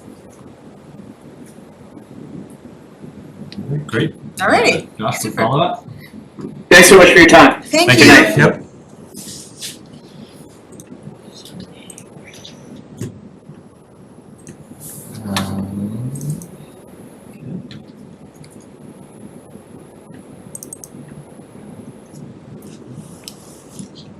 This link. I do too. I opened it 2 Okay, times. so next up, we're 2025 zoning considerations. Yes, so I think when we last met, we had some brief summaries on accessory apartments, bless you, and floodplain. The final guidance for accessory apartments, accessory dwelling units, I should say, under state law, were released, and we've gone through them to see what changes are really necessitated out of them. There's a quick draft bylaw and some comments. With those changes, some other sections were kept in just in case anything stuck out to anybody else. But most of the amendments come down to the definition, the table of uses, and then the performance standards themselves of accessory dwelling units. I should just pull this up on the screen, and if it makes sense, I'll probably jump to the table and off the back. So most obviously, and I should also preface this, that a lot of the conversation was, should we bring this to April or do we have time to November? If it made sense either way. The state guidance is in effect, and so it does have some conflicts that we see in terms of certain allowances. Really could be considered minor in nature, but still are conflicts. So the first and foremost, most being that the ADU state law protections allow ADUs under any district that allows a single family dwelling, and for us that's multiple. Here in Reading, that is multiple districts including business A,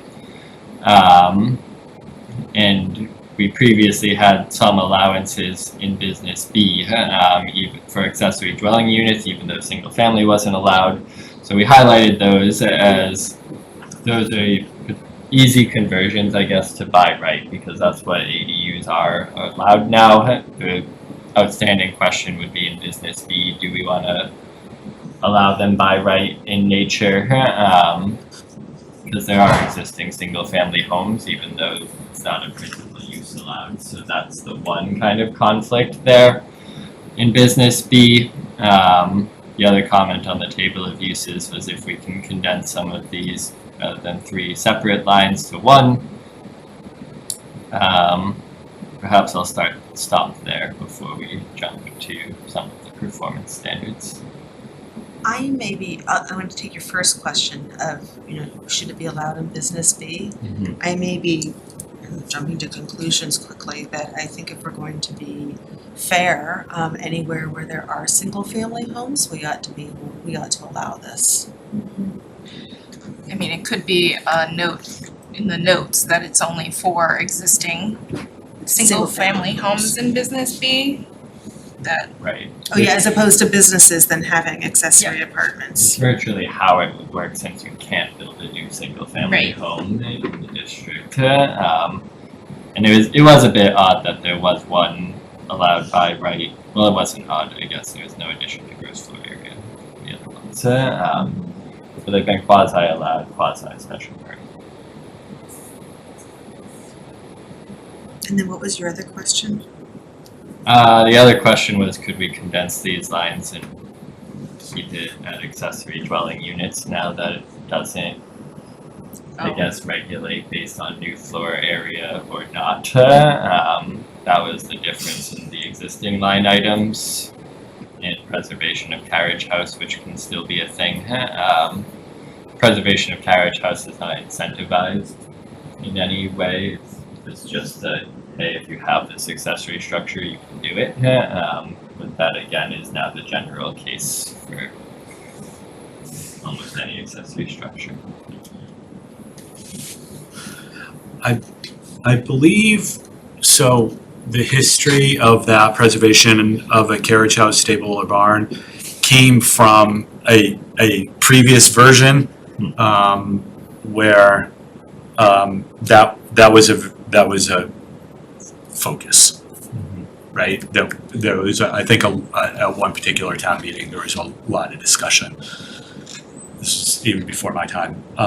And so that focus, no one wanted to do away with the focus, right? Because, and that's how it made it into its own line, is because it was a focus long before, right, any of this occurred. Gotcha, with the thought being that if you turned it to residential, that's more incentivizing than, say, garage. Yeah. Right, no one wanted to go to town meeting deleting Right. that, right, preservation of a carriage house, stable, or barn, right? You didn't want to go like saying we're not advocating for that, right? I That see was that. the thing, like, okay, Yeah. no, that's not the point So here. to that point, if anything, rather than go to town meeting and having it X'd out and cause concern, right? We love carriage houses. If anything, maybe move that to a note also. So saying including preservation of a carriage house, because materially it doesn't change anything, Right. but it may be nice to Yeah, ensure that that's reflected in the spirit of yeah. Which it is town in the we are. performance standards. Good comment. in the things that we value about the way things look. Yeah. Yeah. That could definitely most practically be done. I don't think there's anything else on the table there. And so would attached and detached, they would still say separate? Or does that not matter anymore? It doesn't matter anymore, both are by right. For the same reason, it still might be good to. Yeah, that's fine. Right, there's a nuance here that was trying to be discussed, Right. right, of the attached within an existing. Right, so the nuance of the existing was if you had a basement that you could finish over to an ADU, you could do that by right because you're not adding gross floor area or changing the structure. Right. Which you can still do now, but you could also build a structure. And so that nuance between the two is now irrelevant because it doesn't matter. My thinking on those two, it may just add confusion to keep the two. Yeah. Because they're really, I mean,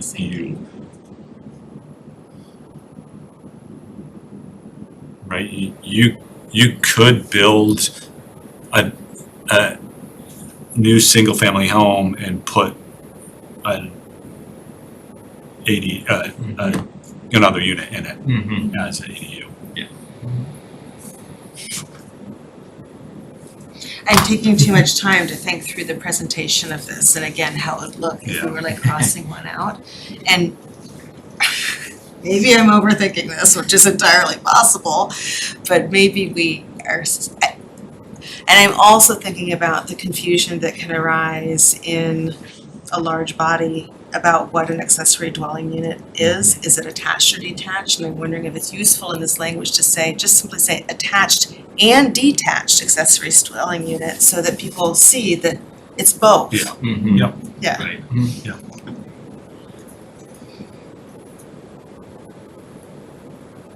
Yep. Right, like this always seems so easy In 10 until you years, think we're about gonna what be the like, edits Yeah. are. Yeah. In 10 years, somebody's gonna be like, It's what? just one what thing. were those redundant people that get it out?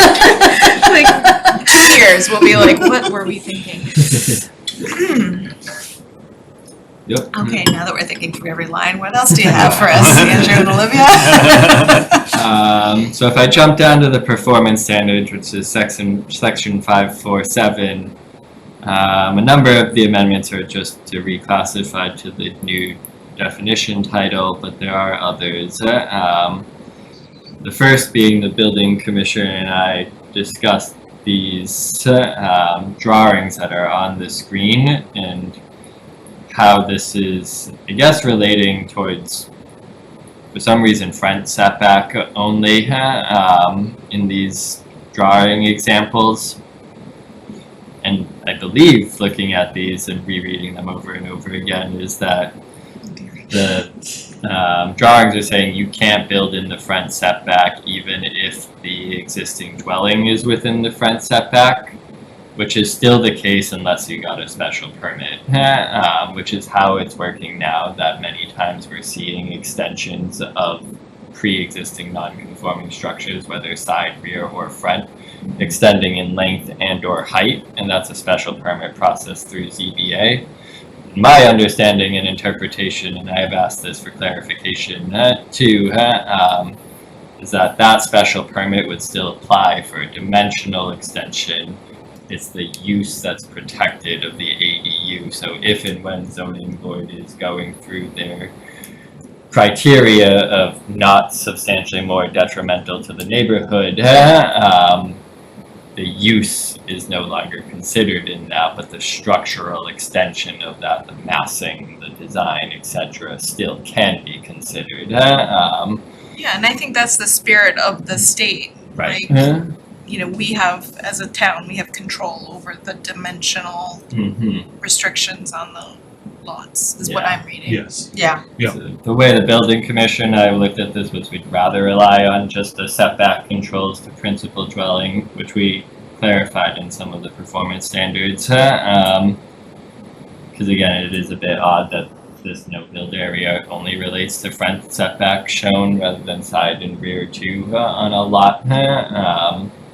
So we'd like to go with the principal setbacks as we've been working through them, but if they're kept, it's not a detriment, I don't think, to the state guidance or our existing processes.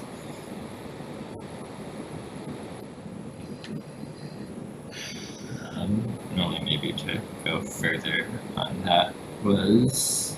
Well, so, right, there is a difference here, right? Is that, so you have a principal residence that is, right, your setback that you're allowed is,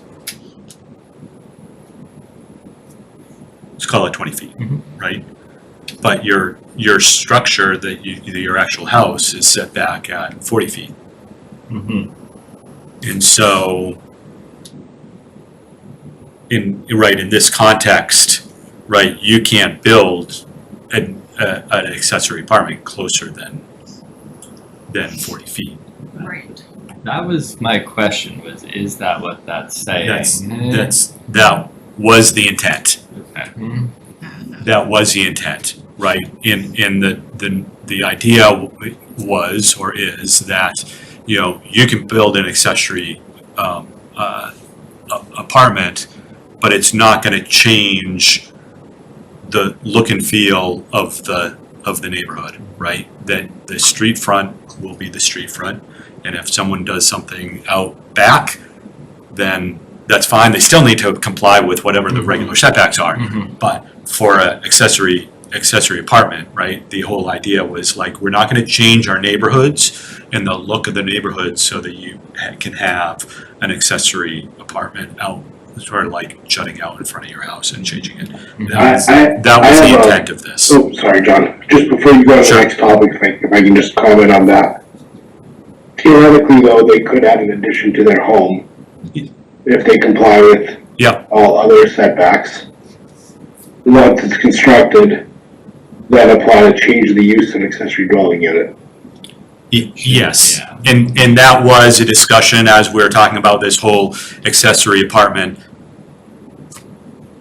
zoning, right? Yeah. The difference, right, that there are some things that you would do differently if you were noting it as an accessory apartment from the beginning, right? Of like, most specifically, like entrances, you know, front doors, you know, ramp structures, you know, like there are some differences that you may or may not do, and would you catch everything? No, but that was sort of acknowledged that homeowners could do like a stepped approach and like, you know, you can only do it. But the intent was to capture that. Right, overall, and this maybe does become the difference between an attached and detached one is, I wasn't here during those discussions, but I'm completely on board with the notion that you wouldn't want to inadvertently have the accessory apartment become the dominant feature on the street,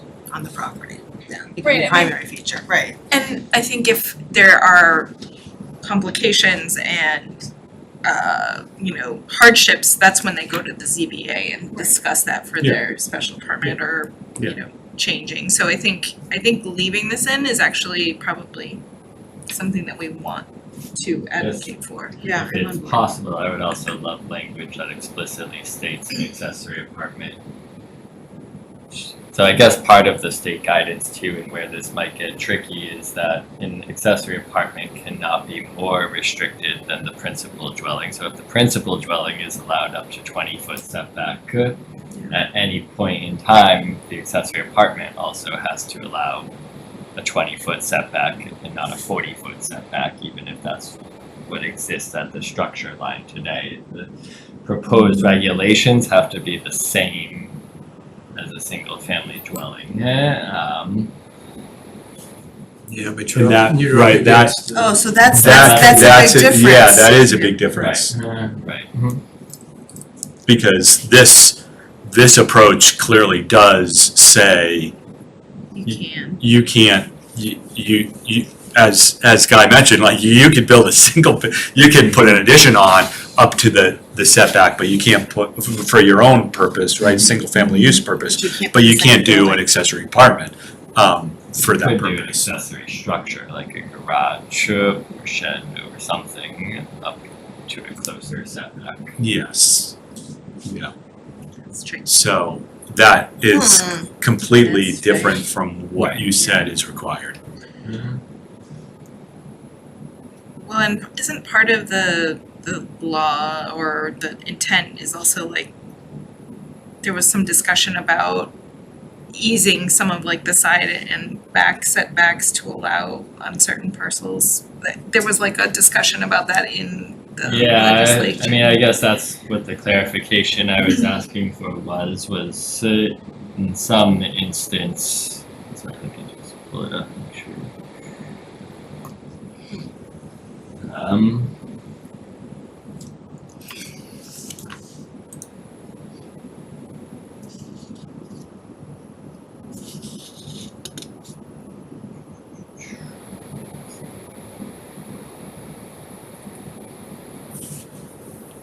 Yeah, there was actually, to Guy's point, there's actually, I remember a discussion about, well, and we changed, the definitions were changed, right, with the idea that what you could do is build a detached structure right next to your existing one, and it could, and then turn that into an accessory apartment. And, right, I think if you go back, right, the definition got changed, that if there's remember, if a structure is like within a certain distance away from your primary, that it gets considered as part of your existing single-family home, which is why there's two different line items, right? A detached versus a attached. There's odd clauses that, if you're within 10 feet of your principal Yes, dwelling, you're yes. subject to the principal setback standard. Exactly, exactly. That was specifically to address that, like, oh, I'll just build a Right building next to right next to it. And that changes the look of the yeah, neighborhood. yes. So that's something, there so was that's a something lot that of we do thought in going- fact need yeah. to, Yeah, it should be maybe Address. discussing just the setback or I don't know what, but. yeah. That is true, cause that is what they're saying. Any requirement concerning dimensional standards such as setbacks, lot coverage, open space that are more restricted than is required for a principal dwelling or single family residential. So you're right.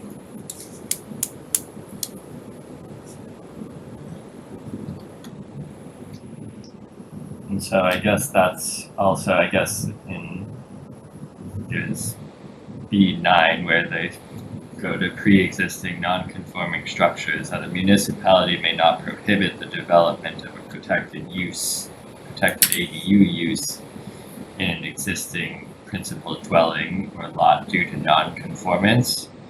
And I guess that's where my clarification to them was the use is allowed, but our dimensional controls, just as they were extending in the same instance a 7-foot setback, another 40 feet in length for their principal dwelling, that's still a special permit, so thus it can still be applied for the dimensional, the ADU, same thing. The dimensions get a special permit, but the use of single family and or ADU is by right, not in the consideration of detrimental. Right, but what I'm seeing from these diagrams is that instead of it being like a no build area, it should be talking about the setback as opposed to. Right, and that's what we're saying and where we were in the performance standards, adding language that actually, I think we added accessory dwelling units are subject to the same setback requirements of the principal dwelling of the zoning district. And that way because there are some garages and things that you can do to the 5-foot setback line as an accessory structure. We don't want that. They should be subject to the single family standard of 2015-20, so. Yes. So. Which, right, does away with this whole section. Right, right. It does get rid of Yes. So it does away with this whole section. At least all the images, yeah. Yes, okay.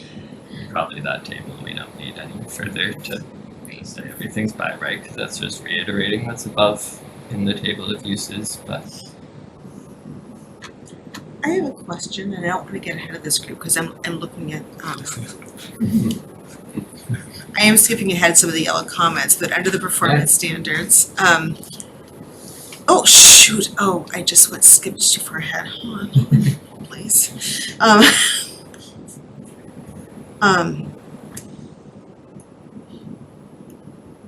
About parking, it's a question. EF, I guess it would be section G, although the G is missing. Proposed accessory dwelling units within a half-mile radius of the downtown Reading train depot shall not require additional parking on or off-site. Maybe I'm flagging this because we just went through a whole thing about things within a half-mile radius. I'm curious if anybody remembers where that came from. It's from the law. Oh, this is from the It is law. actually So I kind from of the like law. we don't allow on-street parking in the wintertime within a half-mile radius. Yeah, So it's something else in town is going to have to change to allow for this, because you can't park on the street right now.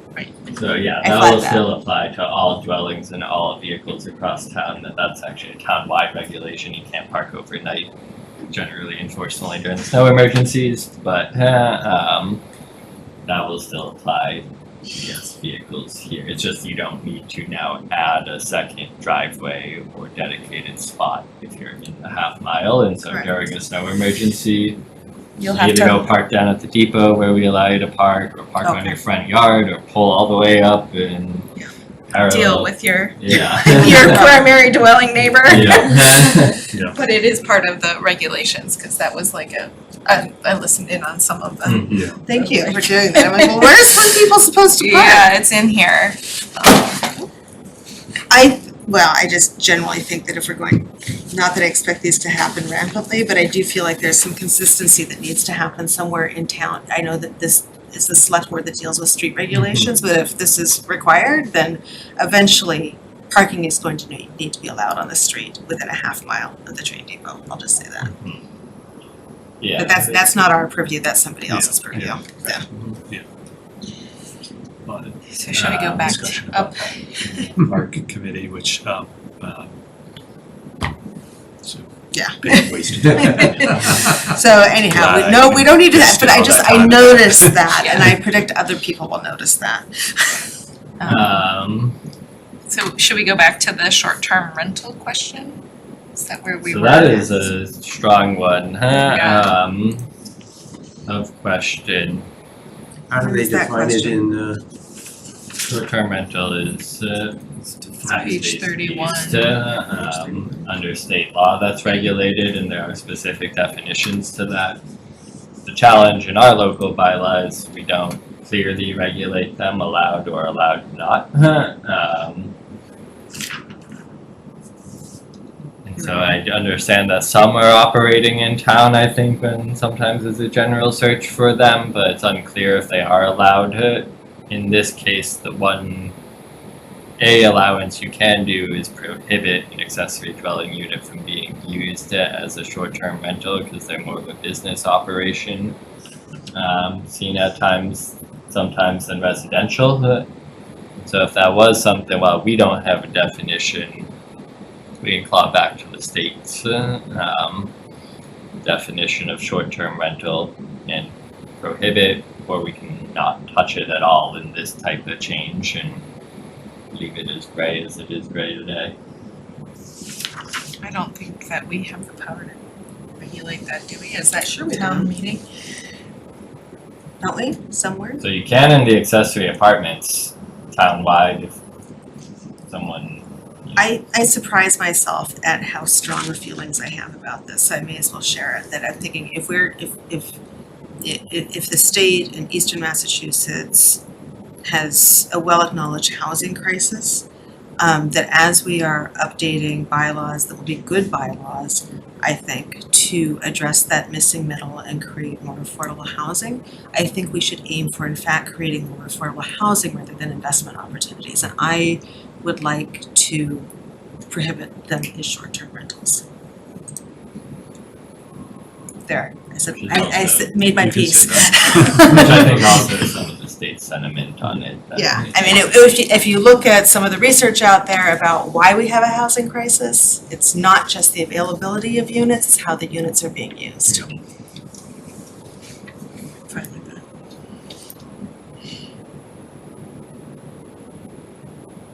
I think other municipalities, it might be more beneficial for them, so like. I know, I'm not saying Yeah, everybody's gonna yeah, be coming in yes, tourists in Reading, yeah. but we may as Yeah, well. I mean, we're Yeah. close enough to And we the- may as well avoid not doing it if it's kind of a known problem. It may not be a known problem in Reading, but yeah. It sort of, it changes the dynamic of housing from shelter to investment. Yeah. Right, so it encourages more investment. Not that we don't all invest in houses, but right, it then leverages the investment value instead of the shelter value. Awesome. I can pull some clause and language for that. Can I ask, where do you intend to have the state regulation play in what you're doing? For example, defining, short-term rental and stuff like that. Can we just refer to the state definition or copy the state definition in ours? For short-term rental, I would probably just say accessory dwelling units are restricted and prohibited from short-term rental pursuant to Mass General Law, I think it's 64G or something, and keep it that way in case their definitions change and these things evolve over the short period of time of this, rather than define it locally, because if we define it locally, now we're getting into like cross-town principal dwellings, owner-occupied, non-owner occupied. I'd like it to be specific to the accessory dwelling units for this instance, if that makes sense. And But would you do the same with regard to the definition of accessory dwelling unit? so that is a local definition, and we are proposing to modify that. Don't know why I didn't start there. It's right at the table, but it is a small change. We actually already substantially met the definition that the state is defining as accessory dwelling unit. We just call them accessory apartments now, so changing it to ADU to be more consistent with the state seemed like it made sense. But we already actually met that definition, and then the only other definition we were thinking about adding with the building commissioner was that definition of single-family residential zoning district, because the state defines it as where those are allowed by right. And there is some reference to it locally too. We wanted to define that to make it clear that if a single family principal use is allowed, the accessory apartment is allowed in the same district. So, which may be the table against that already, but Okay, in other, I don't think we need to directly tie back to the state guidance if we're substantially matching it in our local regs, which would be the preferred opportunity to rely on our local regs rather than also going back to the state. Now that I'm looking at the state, I don't see the word guidance in it. I see the word regulation of protected. No, I mean, it's, it's law, so. On other performance standards, and one reason we'd like to clean it up sooner rather than later is, so there's two different size requirements for accessory dwelling units. We currently allow 1/3 or 1,000. I got it. Thank you, Laura. Thank you, Laura. It is hot in here. Yeah, sure. Lisa. So we're at 1/3 or 1,000. The state's at 1/2 or 900. Right now, how we are reading both it is that we have to allow the max of both. So we're either, so right now it could be 1/2, which is more than our 1/3, or the 1,000, which is more than the state's 900. So we're kind of at, I don't want to call it the worst of both worlds, but like the more allowing option in both instances because our local regs conflict with the state regs. So we were gonna. I would think for simplicity, we'd be better off tracking Commonwealth's definition of 1,000. I agree, and that's what we 900. proposed. We proposed bringing the 1,000 down to the 900 and the 1/3 up to the 1/2 for that consistency, based on some quick numbers from the 30 ADUs we've built. Nobody's exceeded that 1/3, but they fall around 700 to 800 square feet, so the 900 somewhat practical. It makes sense. Nobody's gotten to half because they're not allowed to do half it, and 900 probably won't get you to half in some instances. In some it could, but a lot of these have been 3,000 square foot dwellings, 2,500 square foot dwellings. So felt like that one made sense to match.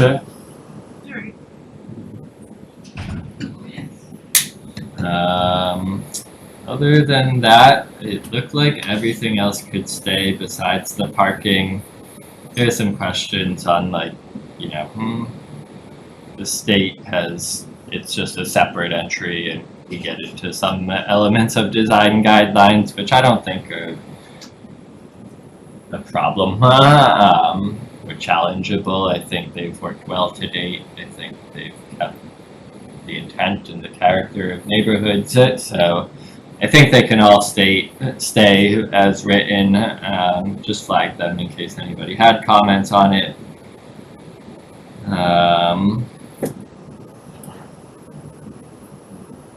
There's a question about a map. Yes, thank you. On the parking, I think that's important. I feel like it's important, but it's how granular does that get? Because like if on the town-wide level, I don't have a lot-based line, right? And like it's hard to see where that half-mile radius is crossing lots and where it's not. Right. The thing that the question I have is, what's a half mile? A half mile from where? Right. Yeah. We went through that already. What part of it? With, yeah. Is it a half mile? Go ahead. And is it if your lot just touches a half mile, then Or is it like where the structure, like which, right along that edge, there's a big question of whether you're in or not. Any portion of your lot is within the line, you don't need the parking. Can you play with the thickness like college kids did Yeah. double spaces? Yeah. And so even I- having some agreement on, I mean, there's the way we did it with MBTA communities was a half mile around a point as opposed to a half mile by streets. Yeah, I think a map is really critical. Yeah, I feel like And I that should- think it has to be at the has to. at the parcel level. It does, yeah. It does. That radius only, like I'm not gonna have it at the town wide. Yeah, Because yeah, those yes. properties at the edge, it's gonna make It's a gonna make difference. it, yeah. Yeah. Yep, we can do that. Pull that one together pretty quickly, and I guess that would be And I presume, right, well, because I presume that it would be from the midpoint of the platform. that is how I consider it and how we measure it. Which platform? The existing platform, Yeah. And from the not the mini mid- high, no, From not the the mini high, whole- the whole thing, from the whole platform, yeah, as opposed to like where the depot is. right. Right, or where the edges are, half mile from the edge of the furthest. Yeah, I think that's Yeah. correct. Yeah. They did not define that, but that's another clarification I'll ask and ensure, and I don't see why the centroid would be a problem. So, Okay. otherwise, it was the only other comments were on the 55112 garages, and I guess this is where the building commissioner and I were getting at, like, you have to meet the principal setbacks because garages could be that 5 feet and then convert and after the fact to a ADU, which I guess still could be done. I don't know, it's weird, but if someone's gonna do that, it's difficult to fully, I guess, prohibit and regulate, but we're trying, I guess, in the intent to meet the principal setbacks, so.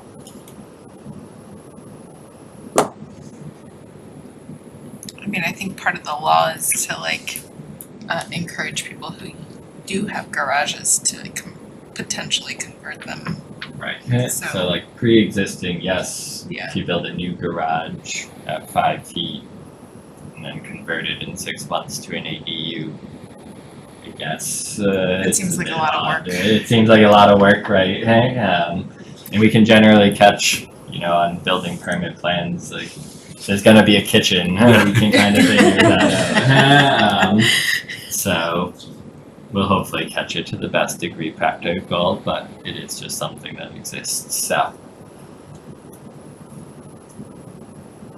So, warrant articles are closing in a few weeks. And this is one that we have a placeholder on. And I guess I defer to you. I don't know that there's harm in keeping a placeholder of the article on. My fear more is like almost similar to our last zoning amendments is we're not gonna have the public hearing probably before the warrant report and is due, which is when we generally include the finalized. We like to, as best practice, include the full finalized amendments. I think in this case, we put the clause that these are again draft amendments and the CPDC public hearing could happen in March or early April, as allowed it. And then they'll be finalized. I wouldn't expect substantial change from a draft we can pull together. I think at least the questions we've gotten tonight, we can certainly get accounted for in the short term. Yeah. But yeah, it's the timing of getting it to the So when warrant does the report. warrant report close? I believe they are voting to close the warrant on the 18th, if memory serves, and the warrant report is due, I think, at the end of the month to get to the printer, so. End of March, end of February. They didn't, definitely talked. So, as much, now that you've like dove in here, right? Yeah. Like, where's the risk, right? Like you mentioned, we talked a little bit about the difference between, right, we're in certainly the size. But if I understand what you're saying is like, we are in sort of the worst of both worlds in terms of allowing the more, but from what we've seen, there isn't really a demand where someone's gonna push that much. I mean, like 1,000 still feels like a solid ceiling if that's the worst scenario, right? 'Cause yeah, and so someone builds one that's at 100 square feet more than they would in the past, like. Oh, I see, the risk Yeah, of the risk delaying is what you're saying, yeah. And right in the half of the 50 half instead of a third. Like, all right, well, so it's really just that 100. Yeah, it's mostly just I don't think there's a lot of risk, and we can rely on the state guidance. It's just we're getting questioned. We're already getting a lot of questions on like the conflicts, like at the building department level and what's allowed and what's not. And so it's just clarity's sake, but there's not a lot of risk, and we can manage it, I think, for the next few. So are you suggesting that maybe there's greater risk in rushing this than there is in having the hearing and then going to the November town meeting? My knee-jerk reaction is that we just went through a fairly contentious, town meeting with zoning, and I would hate to go the very next town meeting with something that felt rushed to people. Agreed. And may seem out of the blue and has to do with parking within a half mile of the train station. And I don't, if there's not a lot of risk, I think it's probably better to have a sort of a well sort of documented approach than sort of trying to rush it to mitigate that risk. And coming with 3 meetings in a row that are updating zoning, because we have to do the floodplain as well, right? So, yes. So there's that. That just seems like a big ask. Yeah, I mean, that's fine, and that was kind of the ultimate question too, of like, this is allowed right now, it's just what's the engagement process that you guys would like to see to get the word out there that this is allowed, and that's why the changes are happening, and that probably would take more time than a month to pull together. Yeah, I'd rather not have town meeting feel like it was blindsided with another thing that That's happening. seems bigger than it actually is. Yeah, we can pull together like FAQs and things. And, Yeah, and have a proper hearing before people are like, what's this, what's this warrant article about? Yeah. But for your purposes, right, you need to,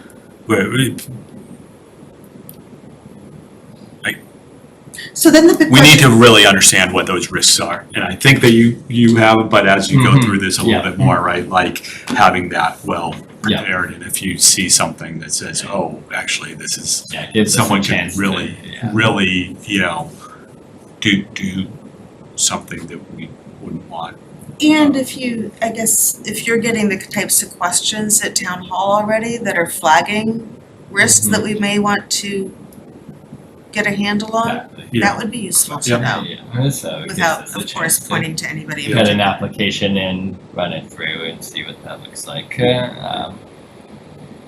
It's a zoning board application. Or if there's one particular, here's another thought, is if there's one particular risk that can be mitigated by, and I'm thinking more, and I'm not saying this is a risk, but like, right, we talked about the, about Airbnbs, Yeah. if The short-term rentals. yeah, if we want to do, right, like, if that was a real concern in this ensuing period, like, maybe we just say, Do it. like, look, we need to get this in, but we want to have a bigger discussion, like, we want to define what short-term rentals are, and they can't be used here, and like, Right. like, a quick little, this only applies to these, right? That's the only thing I'm thinking of,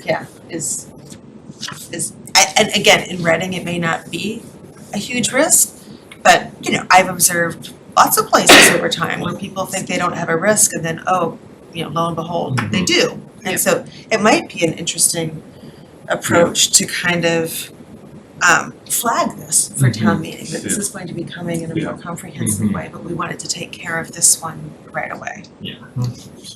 My sense is that the Commonwealth has something in mind because there's a provision in here about municipalities may adopt regulations. So they've probably run into the same question as to what applies between the time that the municipality adopts and the issuance of these by the Commonwealth. So, I suppose if somebody came in, you got to follow the Commonwealth. That's right. Like legally right now. Right. It's, if there's a discrepancy between the two, I guess I'm looking at you two to tell me. my understanding. But if there's a discrepancy between the two, the Commonwealth rules, Commonwealth law applies. The Commonwealth, the way we've interpreted it, is we can't be more restrictive than the Commonwealth, but we can allow more than the Commonwealth. And so if we have conflicts that allow more than the Commonwealth, they're already written, codified, they can be used. So like where we allow 1,000 square feet Right. and the Commonwealth rules allow 900, it's kind of a minor So- thing, but yeah. So, that's like the one instance, but like we can't be more restrictive, and maybe we didn't talk about this too much tonight, but like the owner occupied, we can't do. Right, It's it's gone. written in our local bylaw, we can't do it. So we can allow more, and if we currently have language that allows more, we're gonna allow it, which is really just that 1,000 versus 900. I had a But there could be question other- about the site plan review. Mm-hmm. Does that, so if there is a site plan review, that kicks it into CPDCs as opposed to the zoning. Right. So would every ADU come to us? So the way I had interpreted that with Brett was because single-family dwellings as a principal use are exempt from site plan, and that's where ADUs are allowed, that they too would be exempt from site plan. So there is no public hearing review on ADUs. And then when I was reading the Massachusetts, they were talking about multiple ADUs on a site. That's another thing that we So you can allow multiple ADUs on a site either through discretionary relief or not. I didn't think we would. just so we making didn't sure that propose like it. But those are actually, that's a good point. That was the other clarifying question we had to the state was do we have to? that, and so if there's a 3-unit dwelling that exists in the single-family district, that 3-unit dwelling is still allowed an ADU, either detached or attached. Yeah. Only one, because we're not allowing more, but now they get 3.5 units on the site, even though 3 units aren't allowed, and you're branching into non-conforming use allowances. So, Which is a big deal. which is a That's a big yeah. question. So It's a big question. yeah, so that's out to the state, and we're waiting for a response on that one. So it feels like we're not going to be ready for April. Yeah. Yeah, What it feels like there are some, Major questions. kind of, I was gonna say, small things that in fact major questions, Yeah. yeah. So it seems like we need to take our time. If others are on board, I'm on board with maybe minimally at this town meeting addressing the short-term rental piece, or unless you feel like that's going to open too much of a can of worms. It hasn't been an issue with accessory apartments right now, so if we're gonna do amendments to this section, I'd Just do rather them all at probably once. do them all in one fell swoop. And then my other thought is, it might be smart of us to do the hearings for this after town meeting, so people aren't Yeah. confused and think it's coming at this town meeting. Yeah, oh yeah, now we would be Yeah. aiming like July timeframe, August to get When to no one's November. I would actually say like Maybe maybe May, June, Yeah. because people aren't here in August, July and Okay. August. Yeah. Yeah, I would say definitely like May, early June. Yeah. Mid-June, they clear out. and people will feel like we're sneaking one by them again. I mean, I guess that's maybe what I was thinking, like there could be like public info sessions. And maybe that's a public hearing, I guess it could be. But that would have to be in May, So yeah, like after. if the public hearing is in May and it's closed and now it's May to November, that there's no word on accessory apartments, is that a gap too large? No, I don't think so. Yeah. I don't think so. I don't think so. I think it's better to have the discussion sooner than later Okay. and Yeah. Yeah, I you know, think- and if there turn out to be bigger issues that we need to deal with, we can pick That up with could be another fine, yeah. Yeah. meeting or Yeah. hearing in the fall. Right, Like okay, early so it's September. Yeah. But I'd say let's Good thought. avoid trying to have public processes in July and August and I agree. fool ourselves to think that we're gonna be capturing all the people who want to pay attention. Mhm. Yeah. Yeah, that's a good thought, and yeah, like, so we could hold another public hearing if we really had to, and Is town so- meeting. Yeah, yeah, we can pull that together, and get the word out and get some of the questions from tonight answered hopefully well before then, so in our March and April meetings, we could have some brief updates for you. yeah, that sounds perfect. Great. Okay, So yeah, did you want us to talk about flood control also? So I haven't got you a draft bylaw yet. I'm Okay, going back and forth a little bit with them. It is effective in July, and if we don't have the bylaw in place, I guess property owners wouldn't be able to fully utilize the national flood insurance. And I don't know that anybody is or is not right now, so how much harm is there in not? I don't know. But it is a service that's available and could be paused, I guess, till November if we don't do it in April. And so I'm just trying to go back and forth with the state because there's map changes, not in extensions of boundaries, but what they're calling coastal high hazard area increase. Coastal, okay. So we don't need to worry about So that. what is up with that? And then floodway increase over our existing floodplain areas. And I guess I'm questioning what is that increase? Is it the expected flood elevation? Is it the possible annual occurrence? Are we going from 0.2 to 1% in certain areas? Like what's actually happening in this increase? And then there's still some questions on the model bylaw. They would prefer us to fully remove our bylaw and replace with the model bylaw, which isn't a bad idea. I think North Reading and Wilmington are doing it, but it's more restrictive than our existing bylaw, which is already fairly restrictive. So I'm just trying to get some points of clarifications from them before drafting language. Because I guess I had taken it that we would amend our existing section to best fit as practical. It's just some conflicts, and the model bylaw is not the requirement, but it's what they're recommending, and so I'm just trying to get some clarifications before proposing language to you guys.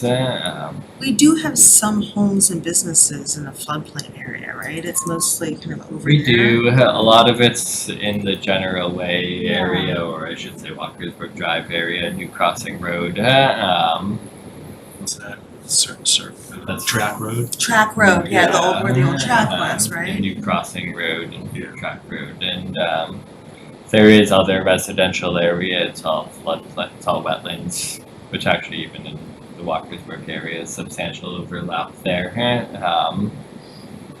So it's I think your observation was that the new change, if it ever comes about, is not likely to affect any more people. No, and that's, I guess, one of the merits here is. But did I hear you say, what I heard, did I hear this correctly? That if we don't comply, then the people who are in the floodplain may not be eligible for flood insurance if our bylaw doesn't? Right. So that's something. I think that's Which is a that's not it, yeah. That, I mean, Yeah. I would feel terrible Right. if we said, oh, kick that forward to November, and then we And had then something a big Yeah. May, Yeah. June Yeah. storm and Yeah. people down on Track Road Alright. were ineligible. So Mhm. let's try, I'd say this one, let's try to do. Yeah. Okay. That was my. It's like, did I hear you correctly there? Yeah. So the draft bylaw is almost done. Again, that article is held. All right. And if it really comes down to it, and we say just use the model bylaw, it is a copy paste exercise in some regards, and we could go that path. So I don't think, and in this instance, that we need to get into like, do we allow underlying uses by special permit and this and that. We kind of opened that conversation last time. I don't think we need to in this short order. Yeah. I'd prefer to just get what's regulated and required in. I agree, because Yeah. because then there would also be a time frame in making sure that if we deviated from the model bylaw, does this still provide the same protections to homeowners and businesses, right? And I would pitch this to town meeting as this is to protect all of our homeowners and businesses in the floodplain. And if I remember correctly, those nuances that we were sort of contemplating were really targeted to some very select property or two. That maybe we can still do. And we can Which still could do still that be maybe done. later, We can still be but done let's get doing into that. compliance, yeah. I did, and you'll see it, but I did get confirmation that whatever randomly, oddly placed definitions they have do need to be in, whether that's historic structure, recreational vehicle, for those that were on the board at the time. Oh, that was for compliance. Whether or not they're referenced again, whether or not we have historic homes in floodplain, Or they're like, RVs. we don't care.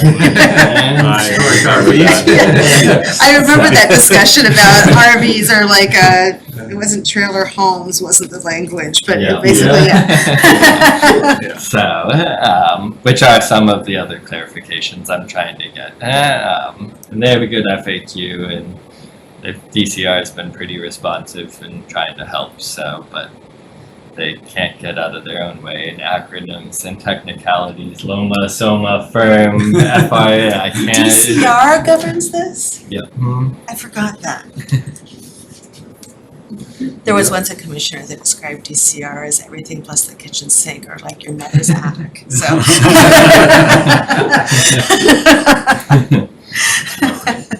Sorry, I don't know.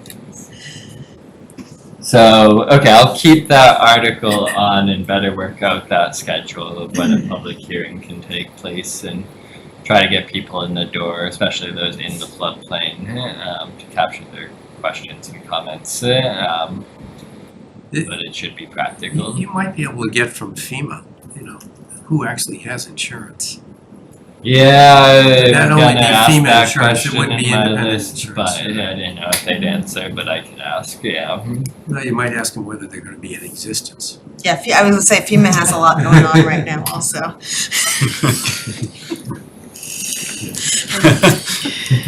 Yeah, I mean, I think even, I guess, the way I looked at it too is even if people don't use it right now, I don't want to lose the opportunity for them to do so if they want. Yeah. So, Exactly, Yes. exactly. Yeah. And it's in some ways it might be a public service for people to kind of notice that Mhm. Okay, they should pay attention to this, yeah. I'll have some stronger work for you guys at your next meeting for that one. Thank you, sorry, and I'm sorry to rush that, but I No, do feel no. like it's important to protect folks. So they too just came up with their guidance and models and stuff, so it's all happening quickly. Yeah. Okay. On the executive session minutes, way we understood it, and at least from the last board discussion, was there wasn't much disagreement on potentially releasing them, and that could be just a vote in regular session. I understand there might be some amendments, because I'm sure that. Before we get into this Mhm. discussion too far about the executive session minutes on 495 Main Street, may I pause and ask my fellow commission members if anybody has a conflict of interest that they want to flag, 495, which is 495? the one that's under construction. My building. Oh, okay. Guy, is there No. anything you wanna say? I have a conflict of interest. Should I excuse myself at this point? Should we just do the, Should we rearrange? Well, Yeah, I'm do wondering, it last. I'm wondering so that, yeah, if we should just do the meeting minutes from January 13th, and if you'd like to recuse yourself from the executive session, I wouldn't disagree that that's appropriate. Sure. Okay. Now, so you're on the minutes? Meeting minutes for. January 13th is what we're going to do first, and then we'll go back to the executive session minutes. but it's, the date on it says 12/09. Oh, I was looking at the agenda. Well, the file says the January 13th, but the date on the. Is this the PDF? Yeah. Sometimes they get named crazy things, I don't know. Oh, but the file says January Oh, 13th, but the well, date of the document is actually the December minutes. Right, yeah. Or is that not correct? Well, I think John was at that meeting, because I think I saw where he voted. And I Yeah, think he had to bow away again at the and end. it looks like we continued a motion to February 10th, so these are in fact the January 13th minutes? Yeah, I just have to. Okay, Other than that, I did not have good catch. any notes.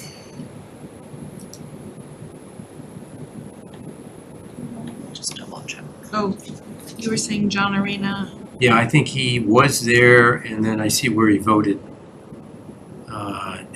But it's possible he stepped out again like 8 o'clock or something like that. But we should note, because we don't show John Arena anywhere, either in person or not correct. present.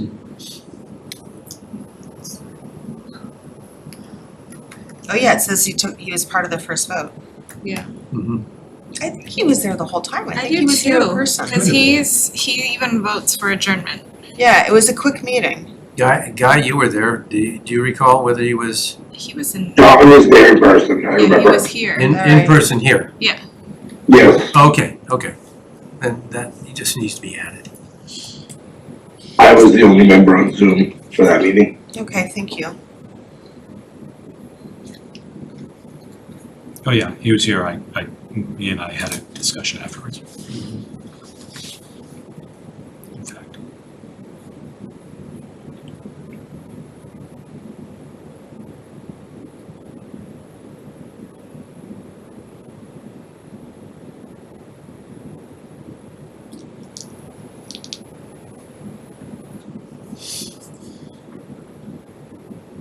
I don't have other edits. I don't either. I read through them, just clearly not the title. I have one change. The draft minutes that were approved at the meeting were actually the ones from December 9th, not October 9th. Oh, There you it's a good catch. What page is that on? The very last page. The vote was correct, it was just the Oh, yeah. document was incorrect.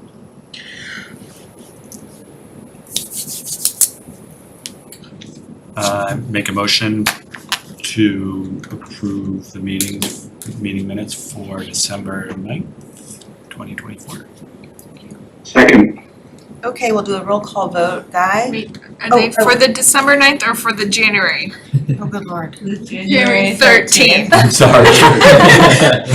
I'm sorry, So can we for January 13th. correct the motion that it's for January 13th? Sorry, I'll second if it's for January. Yes.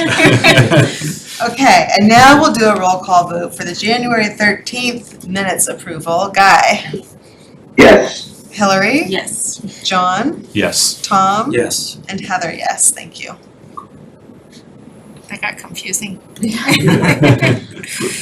Okay, Guy, thank you. I appreciate you recusing yourself, and you could probably sign off because there's nothing to come back to, but we'll be just adjourning after this.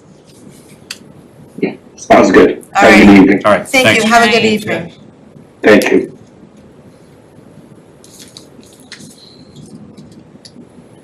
All right, I- I keep closing this link when I try to close the document. I do the same thing. Yeah. I don't know which one I'm supposed to hit. I hit back and I hit X and I know.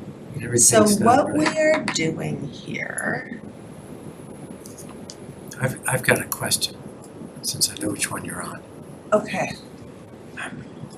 I've never had this situation occur for me before.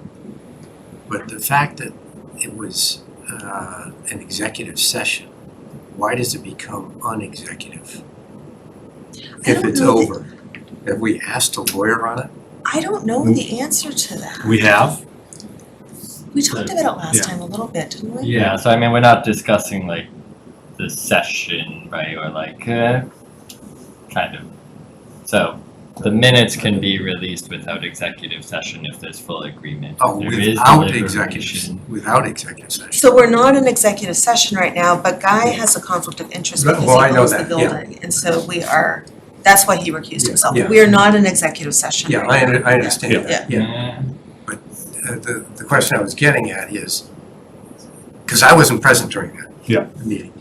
I think just one. If you went into executive session, why, when everything is resolved, or is anything about the executive session released? I think what you're saying, Andrew, is the executive session isn't.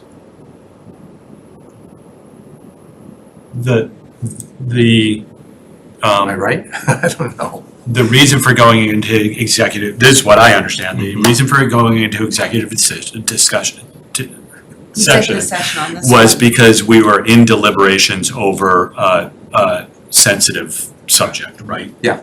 Being sued. Presumably, yes. So that case, that court case is now resolved. Yeah. And right, I guess the decision is anything in the meeting minutes sensitive in nature, right? Okay, so the Right, meeting like if we minutes, were, because I think there's if no we, minutes taken during the executive session. if we were in executive session talking about personnel, Right. we would, that We're would, not gonna release that would, that. right, but there's nothing in here that is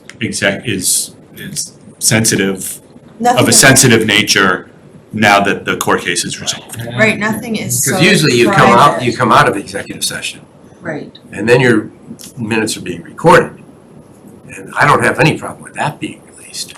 Right, but you're asking a very good question, and what I didn't know is that oftentimes minutes from executive session are then released, is what I gathered last time, unless there's kind of private sensitive information that's being discussed, but this was all the discussion was about a public matter. Right, like And almost, the reason the reason it was in executive session is because there was a settlement negotiation going on. yeah, which was all then put forth in the public hearing as far as I can tell. I just don't think we even gotten on the fact like, hey, should we vote to release these minutes? It's just, But I came from your perspective Yeah. also, Tom. Oh, I always just thought executive session stayed executive session, but when asked the question, I looked at it and I thought, well, I don't see why we wouldn't. I do think that we talked about that during executive session, that at one point, I think we actually talked about it with legal counsel, that at one Yeah. point these minutes would be released. Right. The one thing that I'm gonna say is odd is that we are not in executive session to talk about the meeting minutes being released, because if there was something of a sensitive nature, we shouldn't be talking about it in open session. It should have been done in executive session. So at some point, someone made a call that said these meeting minutes, there's nothing in there of a sensitive nature. I don't know who made that call, but it's sort of odd that it's being done in open session. That's Yes. true. That would be my admittance of like based on no comments yet on them in the 4 weeks since the last Yeah. meeting that I wasn't sure if executive session was required or not, and I just didn't put it on the agenda as such. So, which we could, if it felt that we should, we could still do at the next meeting. Yeah. I personally don't think that it needs to be in executive session. I don't think personally don't think that there's anything in here that sort of warrants a need to not discuss it openly. Yeah, I personally don't either, especially now that it's all settled matter. However, I wanted to leave it to my also fellow Well, commission yes. members to ask the question. But are I you mean- saying that we should be doing this in executive session, Tom? Well, we're talking generically. So let me get this straight. Typically, no minutes are taken during executive session. Oh, they are. There are. They usually are, yeah. Oh. Which is how these came to be. Yeah. Which, Oh, okay, okay. Tom and I were only on one meeting, and you two are the only ones who are on Right. the rest of them. Yeah, that's right. So it's like, we're kind of in a weird. Yeah, we're kind of, I don't know, we're protecting something we never attended, I Yeah, right, suppose, so- which is strange. Well, I would agree, if we were talking about a personnel matter, no, you don't want any of those minutes released. You know, and we're not. Right. Yeah. And if the lawyer said, if the lawyer who represented us gave his opinion during the meeting, that, look, I can get him down $5,000 or whatever he said, I still don't think we want that type of stuff said, or to come out. But if the lawyer said it's okay, then fine. I just actually happened to scroll to, I was curious about where this was, to the minutes that were taken during the first executive session, where our attorney, somebody asked on the board, asked how minutes are administered, and the attorney said, advised to not release the minutes while the appeal is ongoing, but that we may hold them in perpetuity or release them at our discretion. So that was her advice right then. I'll just also put something out there, right? These were sent to the entire board. So. I still don't think I got that. So they were sent to the entire board, and I just, right, I need to say it, right? It's very odd that, right, these now are in the hands of the person representing the company that was in litigation with this very board. So at this point, it makes absolutely no difference, because any executive session function that we would have had, the person who represented the folks that sued us is now on this board. So who cares? That too, I guess. Right, like, it's it- my fault that it dawned on me too late after the last time that it should have been to you.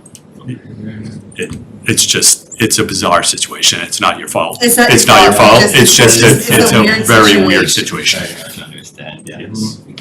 And the reason we're being asked is because a community member has asked for them to be released, right? Which is cool. Yeah. The only thing I would say going forward is, by all means, ask counsel, but I don't think you take minutes.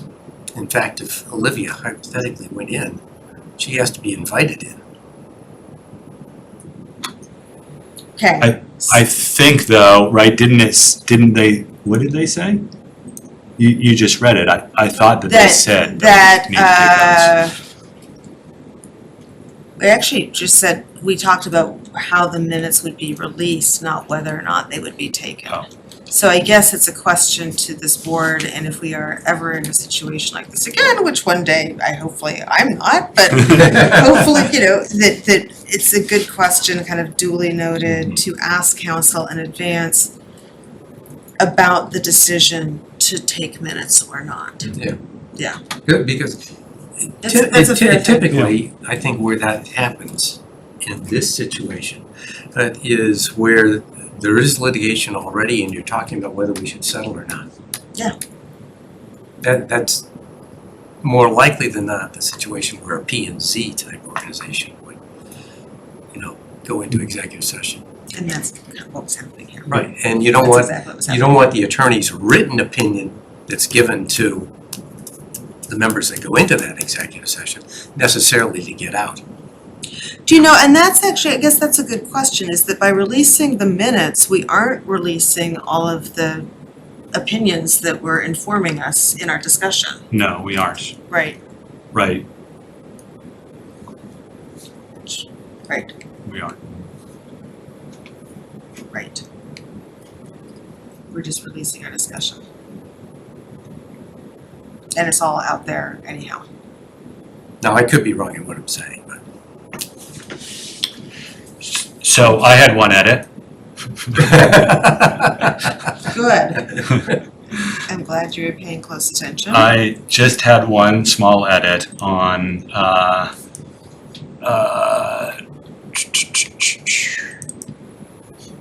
February 13th. I think that was one. Let me get back to it to make sure that I state this the right way. This year? Second, No, it can't be, it hasn't occurred yet. February 13th of 2023. The beginning of the second page, Mr. Weston stated that the CPDC should, I think it should read not, there's a missing T, and need to answer this for them, and that conditions around this should be should be sought. This, I think the first this should be right. The discussion was about traffic management, and the notes, there's just too many thises and thems in that, and it was related to traffic management, so. Yes, then that. So replace this with traffic management. Yes, yes. It's funny how you remember discussions from 2 years ago. Yeah. Like, what was I doing? I had totally forgotten that I was even present at one of these. Other than that, I thought they were, I Well had done. no other changes. So what exactly is our vote? Our vote is whether or not to release these into the public record. Well, first it's to approve them, right? Because we've never Release them. Okay. never approved them. Can we approve them as a batch?